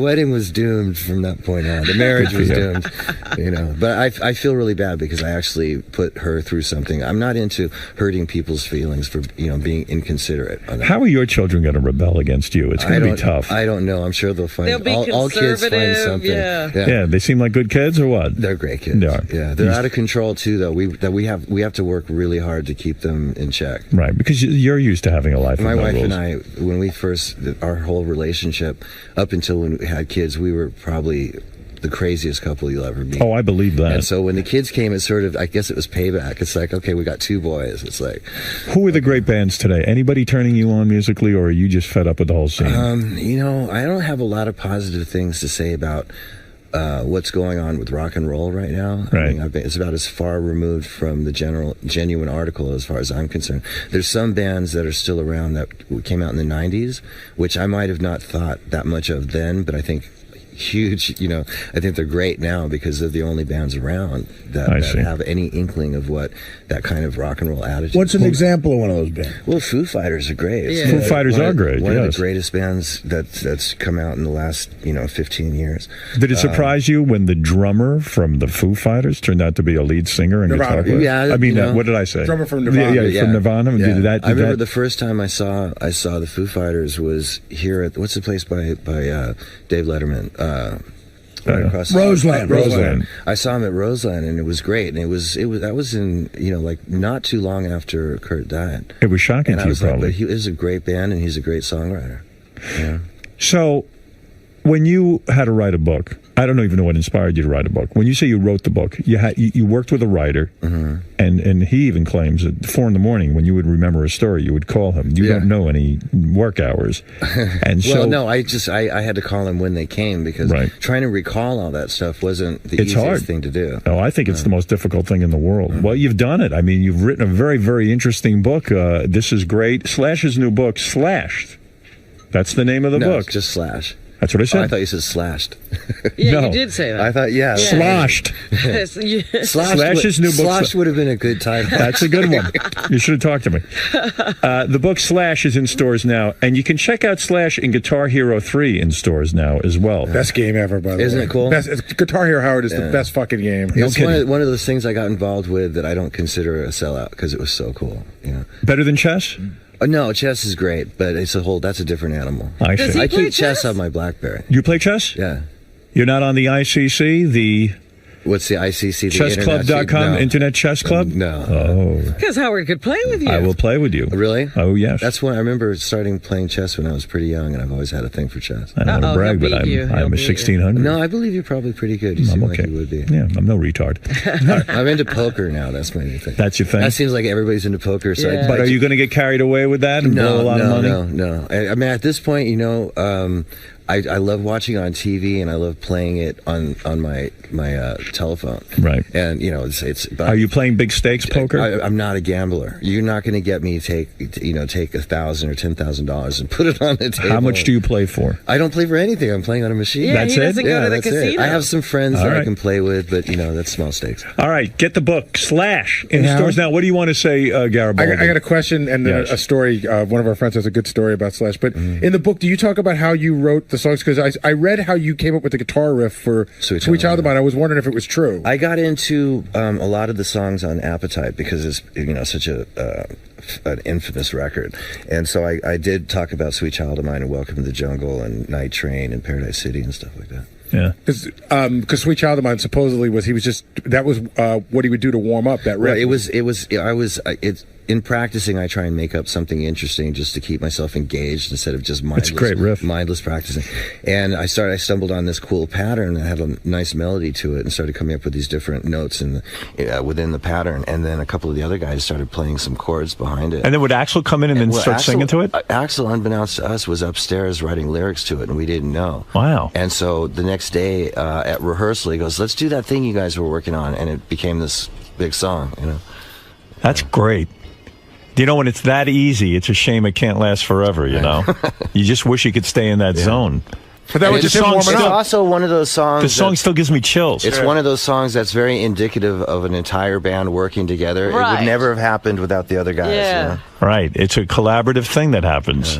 But you were this is your warm-up exercise. It's not a warm-up exercise. He said that. Well, that's what I read. What was it? It was just something that I made up that I was just thought was interesting. Practice, yeah. But I never would have probably made a song out of it. It was very private. They just happened to pick up on it. You know? And Axl walks downstairs and says, "Hey, listen to these lyrics I'm working on." He didn't know. He didn't say anything. It was the next day. If I remember correctly, he goes, "Hey, play that thing you guys were jamming in the living room yesterday." And so we started playing it, and he started singing something. So he was up there listening and writing. Wow. You know? Oh, that's just great. That's a cool story. Yeah. Now I got to tell you our story. So Shuley, our very own Shuley, used to live in Las Vegas, and he said he worked at one of those photo places. Yeah. And he said he once developed a nude roll of film of Slash. He's out there if you want to talk to him about it. You got to be kidding me. Really? Yeah. Why would you do that on camera? You don't care. You're probably high as a kite. I don't believe this, but What was it, Shuley? You worked in a camera place. Well, it was like a souvenir/liquor store that sold everything. If it wasn't nailed down, we'd sell it, and we developed film there too.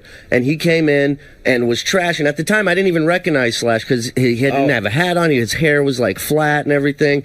And they dropped off a roll of film. It was you, and I don't know which one. Was it in L.A.? No, it was in Vegas. It was on Fremont Street. No, okay, there's actually some pictures in the book of she and I, but they weren't full on sex. No. There's some nudity, but there's no real penetration. There's a picture in the book. She's got her face where the sun don't shine. When I developed the film, that's when I realized it was Slash because there was a picture of him in the shower, and I saw this tattoo on his arm of himself. It says Slash with the hat. It's a tattoo. He was actually of a girl, but it has my name. Oh, it does. Okay, well, character. And he was nude, and he's just standing there in the shower. How was he hung? Was he have a big penis? Yeah, it was huge. I made double prints. I put it in the book we had for naked photos. We had a book underneath for nude pictures. You're very gracious. That was very nice of you.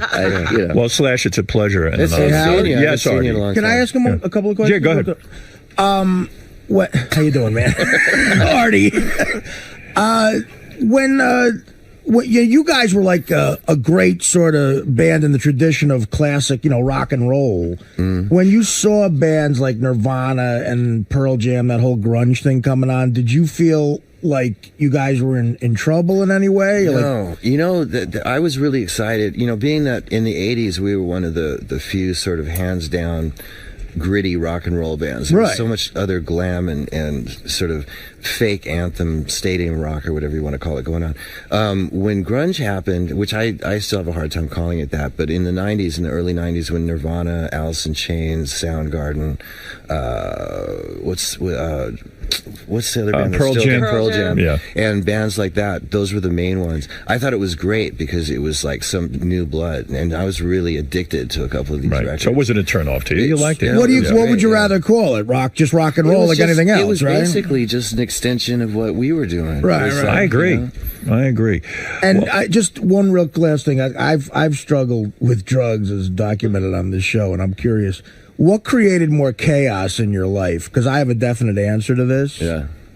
Coke or heroin? What do you think created more like chaos? What made you more out of control? Cocaine or heroin? Coke definitely made me more out of control. But we keep mentioning Coke, but I only speedballed Coke, so I always had it with heroin. Oh, really? I did a couple lines here and there. Like I used to hang out with Sam Kinison back in the day, and he used to blow my mind. He'd do a line the size of this table in one hit. Yeah, really some serious business. Yeah. Coke's not really my drug of choice. It's too up. So you always had heroin? I'm a heroin guy. Wow. Yeah. But some of my weirdest stories in the book are about when I'd run out of dope and it just end up with the Coke left to shoot, and then the hallucinations that go along with that. Right. You said at one point you put your fist through a piece of a glass shower. There was something that happened, an incident in Phoenix, where I probably would have gone to jail for a good amount of time. Really? And luckily, there was a promoter there. My manager called. That was probably one of the few. What happened? One of the few good things they ever did for me. They got me on a plane and sent me back to L.A. like that. What did you do though? I tripped out in this resort. Coke. Yeah. You started to hallucinate. Yeah, completely. And I was running around this resort, running from something I thought was chasing me. You were naked, weren't you? Yeah, I was naked, and I ran into this maid who pressed charges. Oh my goodness! For what? For what do you call it? Indecent exposure. No. When you punch somebody, what do you call it? Assault. Thank you. I couldn't punched the maid, and then you were naked and you punched the maid. I just ran over her. You thought she was a monster. I knocked her down. No, she was in my way, and and you were running from what? What did you see? I was running from these little imaginary demons that had these little guns that were chasing me, and I trashed my hotel room trying to get away from them, and then went through the front door. It doesn't sound like fun. No, it was. You could have lost your mind. Yeah, in the book you described them. What do you say that you described? I said they looked like the little predator guys. Yeah, that's the closest. That was the best thing I could. I mean, you were real hardcore with this. In fact, in the book, Slash goes into the fact that he got a virus from drinking too much, and they had to replace something in your heart, didn't they? They put a defibrillator in my heart. Right. Wow. And they told me that this is hardcore. That I wasn't going to live. They said you have 6 days to 6 weeks, and I refused to. I remember that was serious, and I didn't have a problem quitting drinking to sort of go along with doctor's orders. But I was really concerned with getting all because I had to cancel the tour, and so I wanted to make up those dates. Right. And that's what got me through it. And I was back on the road within months. Because when you're on coke or heroin, at least me, you can drink endlessly. And when I would go on a coke binge, I was more into coke in my 20s because it forced you to be social. Cocaine, you were out, and that's why it created more chaos. But heroin, you want to withdraw and be by yourself. I'm an introvert by nature, so doing coke and socializing, it's like it's okay. It makes it more like I go out now and I realize why I did so many drugs because I just can't stand being around people. It's boring. Hang out at a bar, everybody's talking, and you're like, this is why I used to drink. Well, anyway, hey, by the way, you were at Anna Nicole Smith's funeral. Yeah. How did that? Were you close with her?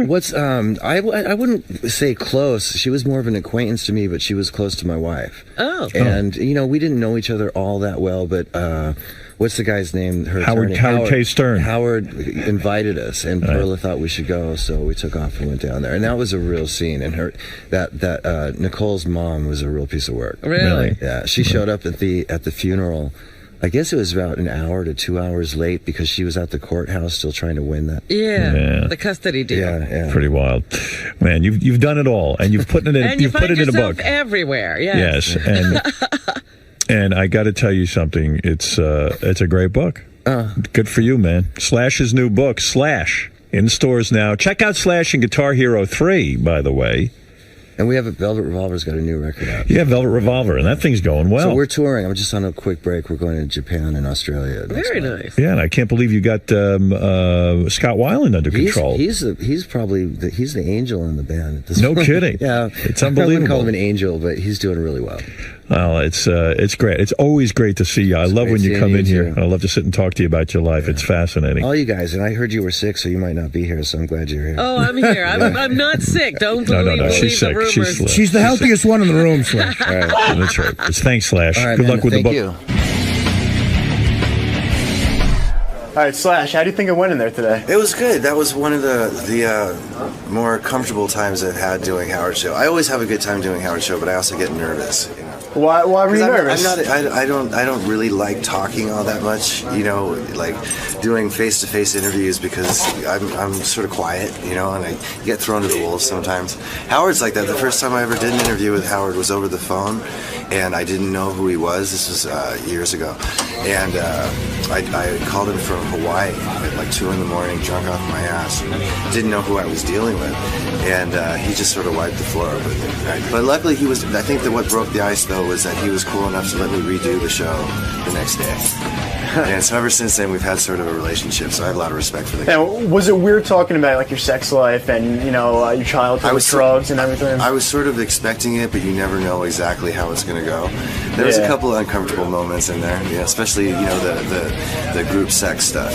Because I hadn't really thought about that. I didn't have any good answers for it. But it's all good,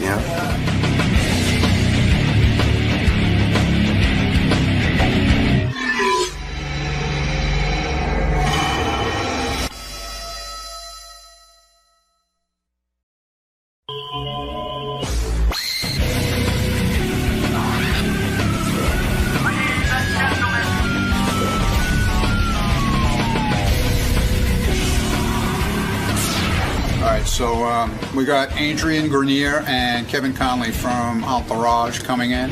Adrian who? I love those guys. Adrian Grenier. Isn't it Grenier? I'm just saying is all. Leave me alone. You like this guy. You think he's hot. How you doing? Good. How's it going? Hey, what's up, guys? What's going on? Morning. Morning. Just got off the red eye. Oh man, Sleepy. throwing you right into the Right into the mind pit. Yeah. The mind pit. Nice to meet So you guys still psyched though, even though it's so early? Yeah. Yeah, he got his coffee though. Right this way. Right this way, guys. Oh look, the fruit plate. The fruit plate in there. They got the fruit plate. So you guys know if there's a fruit plate, you've made it. Yeah. This is it. We thought that if we weren't Tom Cruise, we weren't going to get one. No, you guys have made the list. We did. Nice. That's a great. That is a very sexy fruit plate. So what's going on? You guys have a coffee table book coming out? We do. Is it a coffee table? It's a coffee table. Yeah. It was good. Have you looked at it? I have. It's actually a really great book. And it's not just because I'm in it, but that does help. Right. No. It's actually pretty well done. It is. That's all we're It's very fanciful. All right, guys. Have fun with Howard today. We will. We're very excited. From Entourage, Adrian Grenier and Kevin Conley. It's actually Grenier. Adrian Grenier. Okay. Yeah. Yeah, that's a tough one. I never knew how to pronounce that either. Yeah, these guys are on the hit show Entourage on HBO. There's the boys. There they are in the flesh. What's up, guys? How you doing? Hey, fellas. Good to have you on here. Glad to be here. I like the pronunciation. Grenier. Grenier is the right way to say it. Grenier. Is it? That's No, it's Grenier. You don't How even do know. you say it? I don't know. Your co-star doesn't even know how to say it. It's Grenier. It's Grenier. I thought it was Grenier. Grenier. Why would it be Grenier? Because Will researched it and found out. And Oh, so evidently, you're wrong. Adrian, you don't even know how to say your own name. Is it Grenier? It's Grenier. It's Grenier. My mom it's calls an it Grenier. And affirmative. I can't believe it. She does it every single time. My mom says the same thing. Yeah. Grenier. You know, Boys, in year 5, everyone in Mary Tyler Moore's show knew how to pronounce their own name. When Entourage was first coming out, I remember we spoke. We had you in with Mark Wahlberg, Mark yeah. With Marky Wahlberg, Mark. And now the show's a huge hit. Did it you- was like the first episode or something. But did you believe it would really be a hit? Did you really think it would be this big? Not as big as it is. No, it's pretty shocking. But yeah, at the time it was like I think 1 or 2 episodes had aired. What had you done up until then? I mean, you weren't that well known, right? I wasn't. I mean, I had done Unhappily Ever After. We talked about Bobcat Goldthwait, didn't I? Right. Yeah, that's Kevin. Kevin has quite a sexual history. He was dating a very hot chick named Nikki Cox. Yes. And Bobcat Goldthwait stole her. Swiped her out from her. Yeah. And this then chick- Jay Moore swiped her from him. Is he now married They're to married, her? Yeah. She's a very hot chick. She is, in fact, I remember Artie met her once when he was working on the set of I worked the with her Norm for a Show. year. The Norm Show, yeah. And she'd show up in like a 12-year-old boy's T-shirt, like one of those guinea T-shirts. Right, the little She would rehearse. And she would distract the crew. They had to tell her to put some clothes on. Fuck the Did they crew. really have to tell her to put clothes on? No, Artie? well, no. What happened was she, I worked with her for a full year, and she would rehearse. First of all, she had this enormous black guy who was her bodyguard. Clay. Clay. Yeah, Who is she body? I mean, from Well, you she guys? She had to have a bodyguard at all times. She had stalkers. She had a real serious problem with a stalker years ago. Okay. And this guy is so intimidating, but she would show up. At the time, she was 21. And she would show up to rehearsal with like a 12-year-old boy's guinea T-shirt on. And fuck the crew. Me and Norm said, listen, we can't act as it is. We're trying to act here. I mean, I can't. We She might have been the reason that show got canceled. Probably is right. We had to switch our names in the cast to our real name. Like, I originally had a different name. Kevin, how devastating is it when you lose a girl like that to Bobcat Goldthwait? It was not my finest. Not one of my finest moments. How did you tell him? We've made How up did- since how did- then. How did it affect your working with him, though? We did it actually another year like that with them together. Yeah. Ooh. So. Yikes. How did she tell you? I read it somewhere or something. Oh, Even you're worse. kidding. Yeah. It's a terrible thing. It's a terrible thing. And now she's dating Jay Moore. She's married to Jay Moore, who's a nice guy. Listen, that was like 10 years ago, 12 years ago. I mean, I've been to hell and back since then. But was this going on behind your back for a while? Is that what you're saying? Always assume that it is. If you think it's not, you're just in denial. Well, I'll have you know, I will never Whether do or that not to it you, was, Kev. yeah, thank you, Adrian. Adrian gets lots of women. We're going to get I to don't his, need your women. We're going to get to your resume. I imagine it is not very difficult for you to get women. You're a good-looking dude. Sometimes I see Adrian at the gym. For a while, we were into this weird thing. We didn't even say hello to each other. That was weird, right? It was weird. Then I finally walked up to him. I said, "Why did are you?" that go on? I go, "I don't know. I mean, I forgot that Adrian was on the show, and I would have immediately gone up and said, normally I don't bother anybody, Right. but I passed him in the hall, and finally I said to him, "Hello." It was an awkward hello, as I recall. Yeah, because I was like, well, maybe I did something bad to this guy or something. I don't know. What gym? I think we were What's just the trying to gym let we each go other. to? I mean, we were both like, in Giving each other your space or sweat. something? Yeah, but I didn't want to bother you. You didn't want to bother Yeah, me. I don't want to bother anybody, but it was good that we said Besides, you're hello. not a woman. Why should he bother with you? Honestly, it's true. I thought it might be refreshing. Why should he waste his time being charming to you? All right, let me slow this down the for back, a second. maybe, because right? I got a lot to talk to you guys about. And Adrian will get to your list. But as long as Kevin started with And the let's women. start with Kevin, since we All right. know him better. Kevin, recently, though, and this is an important topic to bring up with you, you happened to be at the MTV Awards. I was at the MTV. So was when Adrian. Kid Rock, Adrian was there as well, but you Serious? were an eyewitness to Kid Rock and Tommy Lee fighting. I It was was. reported in all the newspapers that Pam Anderson was there and Kid Rock and Tommy Lee got into a fight. What did you see that night? What was your eyewitness account? Okay, now, I mean, I don't want to incriminate. I don't want to incriminate him. Am I going to get in Is trouble? there, I don't wanna is there, drag are there myself. charges? Are there Is pending No, the charges? truth will set you free. What did you see that night? That's all I'm asking you. Okay. I saw, Kid Rock. We were all at one table. And, Adrian, you were there. You have an eyewitness account as well. Are you going to chime in You here? saw it too? Yeah, we were both sitting there. Now, did the police interview you guys afterwards? No. They did not. Why not? Why wouldn't they interview? I don't think there have been any charges. Oh, okay. I don't know. That's good. I was actually mesmerized by the performance on stage. That's I wasn't the really- one thing why most people didn't really see what was going on, because Alicia Keys was on stage and she was killing it. Phenomenal. Really, Was I killing find her a little boring. Not this night. She was not. She was good. Nothing boring about what she was And she lost weight, did she not? She looks just better. looked great. The performance, everything that she was doing was unbelievable. So Goosebumps. all eyes were on her. Not to mention, we were right there, so she's like standing on top of us. So why are these two fighting?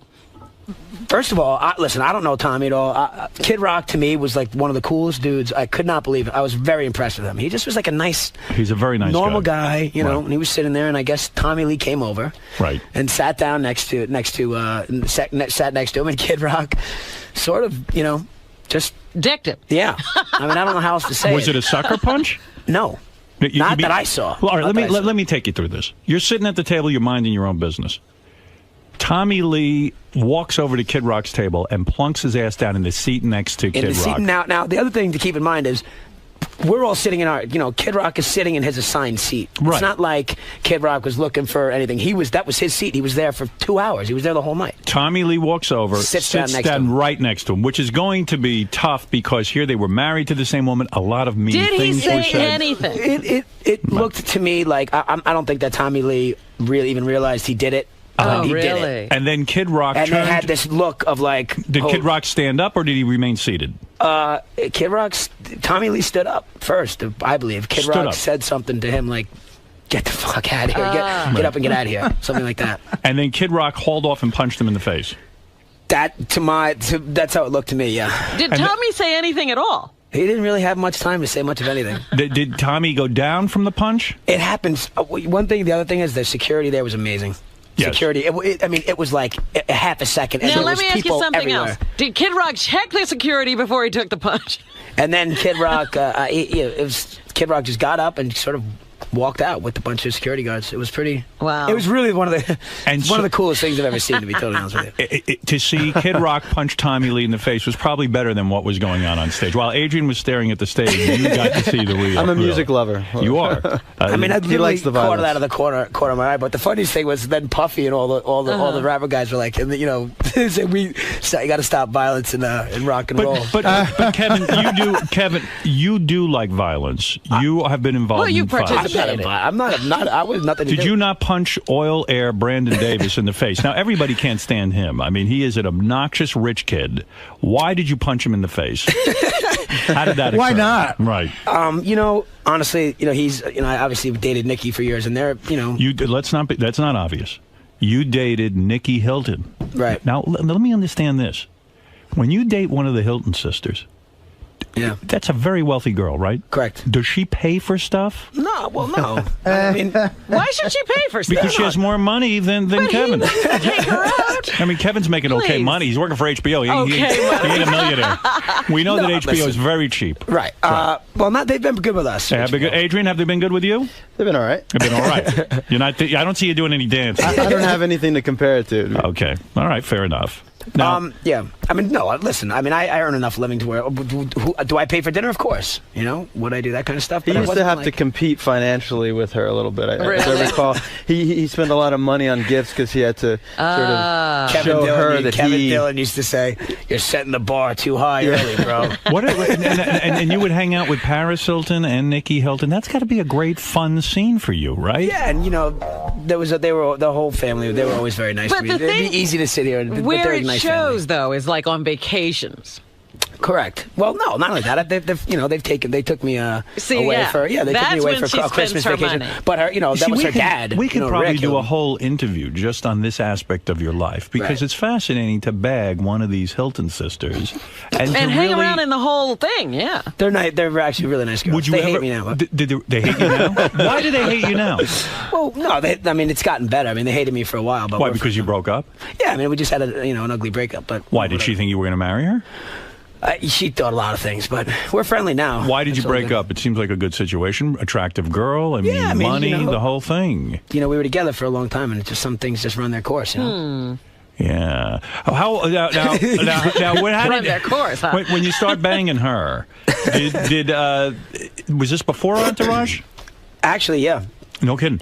Yeah. So did you have to choose between the sisters? I mean, you go out. Do you have to say, should I go for Paris or Nikki? No. Who's got the tighter vagina, Nikki Cox or Nikki Hilton? Oh dear. Come on, let's get that. Dear. Who's tighter? Who's better in bed? Very good friends. Who's better in bed? Nikki Cox or Nikki Hilton? You go to a girl. You go into an island. They say to you, the only thing you can bring. You get one Nikki. That would be a tough one. You go with Cox or Hilton? That would be a tough one. It would. That would be a tough one. Well, what's your choice? I'm giving you Schindler's List now. Honestly, the other thing, Nikki Cox, it was so long. I mean, it was literally. Like so you would take Nikki ago. Hilton over Nikki Cox? No, not necessarily. Not necessarily. I would take Nikki Hilton. There's a chance Nikki Cox might blurt out Jay Moore's act. You mean if she blurts out Jay Moore's act, you would throw up? Yeah. Right. That's very, very mean. So. You'll never reveal which one goes the extra mile. I wouldn't. I mean, I wouldn't. Honestly, Nikki Cox, I don't remember. Who's more loving? No, that's a tough one too. Well, look, you've seen One Night in Paris, right? Neither of them are loving. No, they both are. Listen, honestly, I get along pretty well with both of them at this point. Nikki Cox and I, are really, and Jay Moore too. Jay Moore's a good guy. But wait a minute, Kevin. You've seen One Night in Paris. I actually haven't seen One Night in Paris, but I'm friends with Rich Solomon's a friend of mine. Is that Rich Solomon's an old friend of mine. Is he a nice guy? Very nice guy. And what do you think of him marrying Pam Anderson? I think he seems happy. Really, really. You think that's real?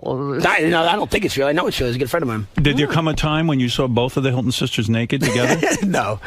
That never happened. Never happened. You never saw them nude. No. Did there come a time when you found yourself attracted to Paris? It was a very attractive girl. Right. Well, but I actually met Nikki through Paris, so Paris and I have been friends for a long time. But did you try to get Paris and didn't work out? No, she was always dated Rick. Adrian, I think, banged her a couple of times, right? Adrian, you care about that? I want to see if let's hear this. Good for you. I mean, I would do that in a minute. How was that for you? Well, I haven't, but you haven't. I imagine it'd be great. You made out with her a little bit? Never. Nothing sexual. It was rumored that you were doing her, right? We have a very professional relationship, in fact. Why would you have a professional relationship with her? Well, because I'm making a documentary about the media, and she has a very intimate prominent role. Yeah, she does. All so it's a natural Good looking as you subject. are, she didn't come on to you at all? Come on, let's be serious. I mean, we flirt, of course. Of course, yeah.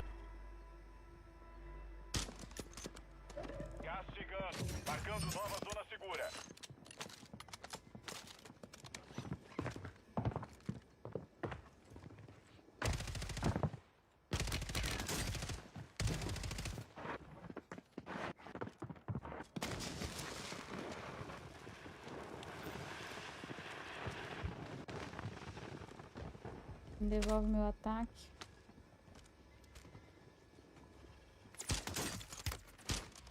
Gás se movendo. Entendido. Fênix 2-3 se aproximando. Ataque a caminho.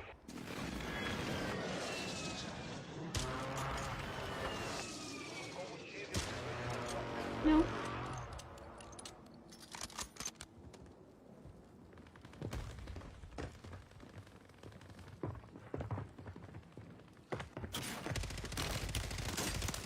Que isso, que arma é essa?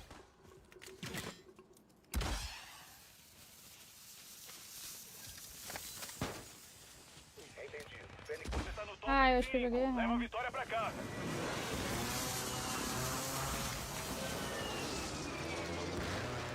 Nenhum acerto. O gás tá chegando. Avança pra zona segura. Morri pra caralho. Entendido. Ataque de morteiro a caminho da marcação. Cadê o corno que tava aqui? Cadê o corno que me atirou aqui?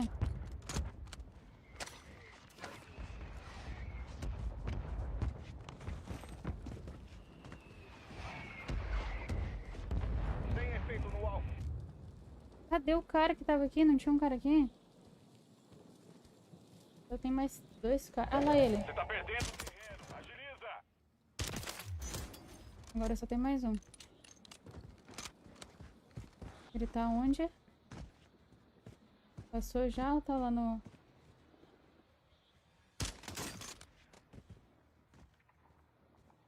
Puta, não tem ataque agora. Nossa, eu derrubei.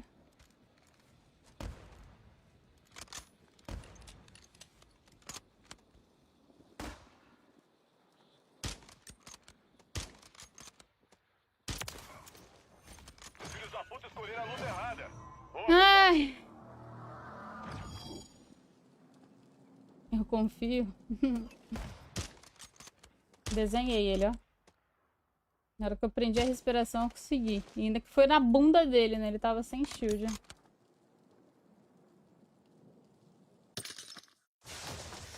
Pega as paraquedas, se prendam e se preparem. É agora! Deu certo. Obrigada, Bruninho, pelo GG.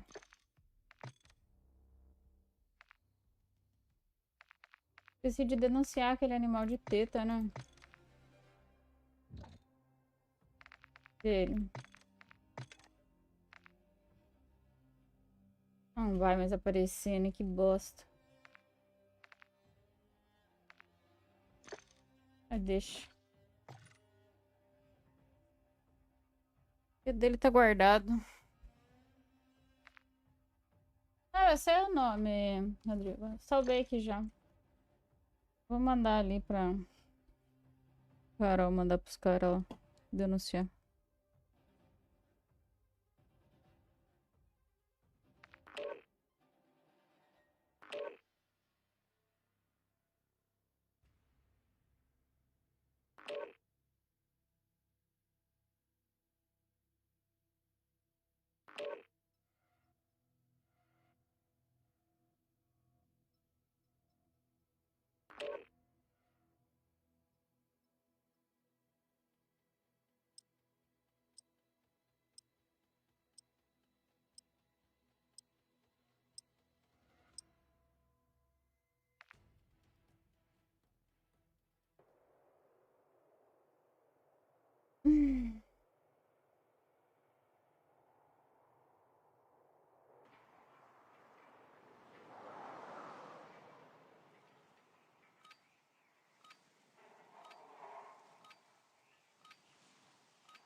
Use esse tempo para praticar um pouco. A luta de verdade é em breve.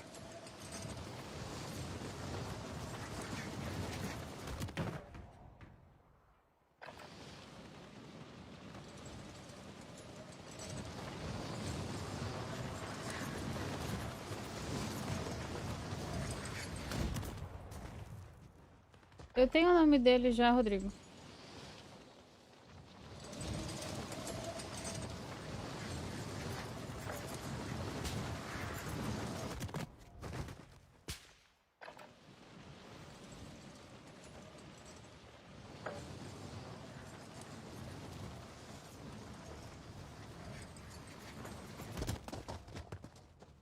Todas as estações, luz verde. A gente vai mobilizar e mostrar quem manda.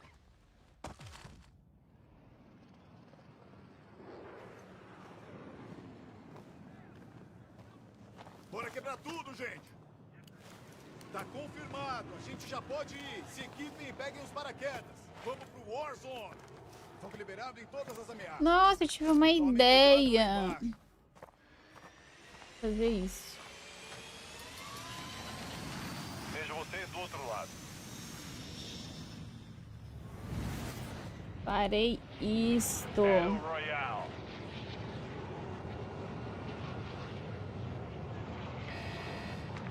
O gás está se aproximando da sua posição. Vai para a zona segura. Contratante. Conclui contratos vai garantir o pagamento. Olha pelo like, Flávio. Cair aqui pra... Nem vou zicar, nem vou zicar, nem vou zicar.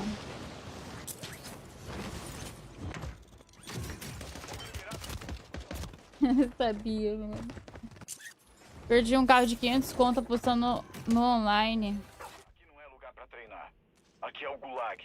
Luta e vence pra remobilizar. Esquece isso, Bárbara. Esquece isso, Bárbara.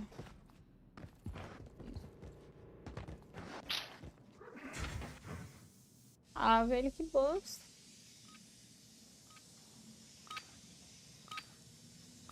Que não dá pra mandar estrela pra você no Face? Eu não sei, Rodrigo. Eu já tentei entrar em contato com eles, mas ninguém me responde.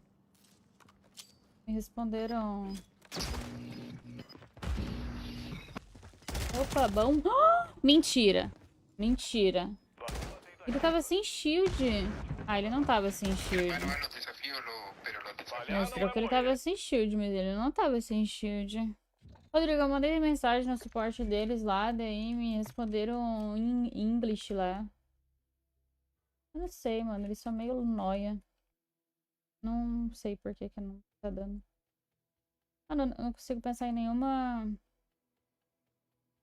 palavra pra esse cedilha aqui. Pensa em Moçambique, Boçal. Mas faltam letras.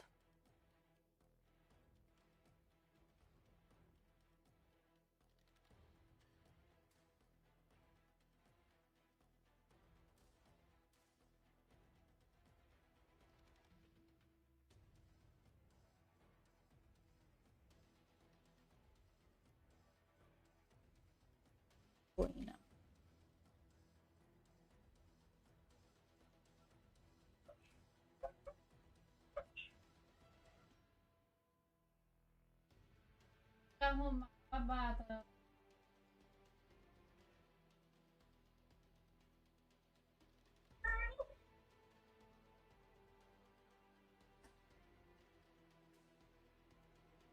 Banana. Verdade. Passo. Verdade.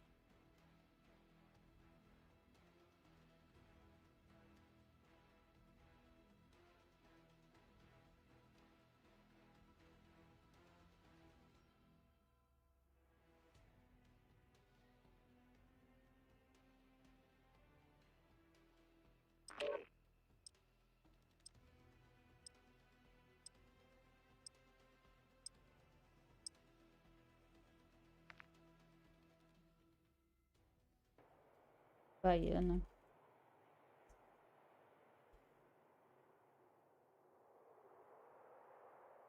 Bárbara não tem R.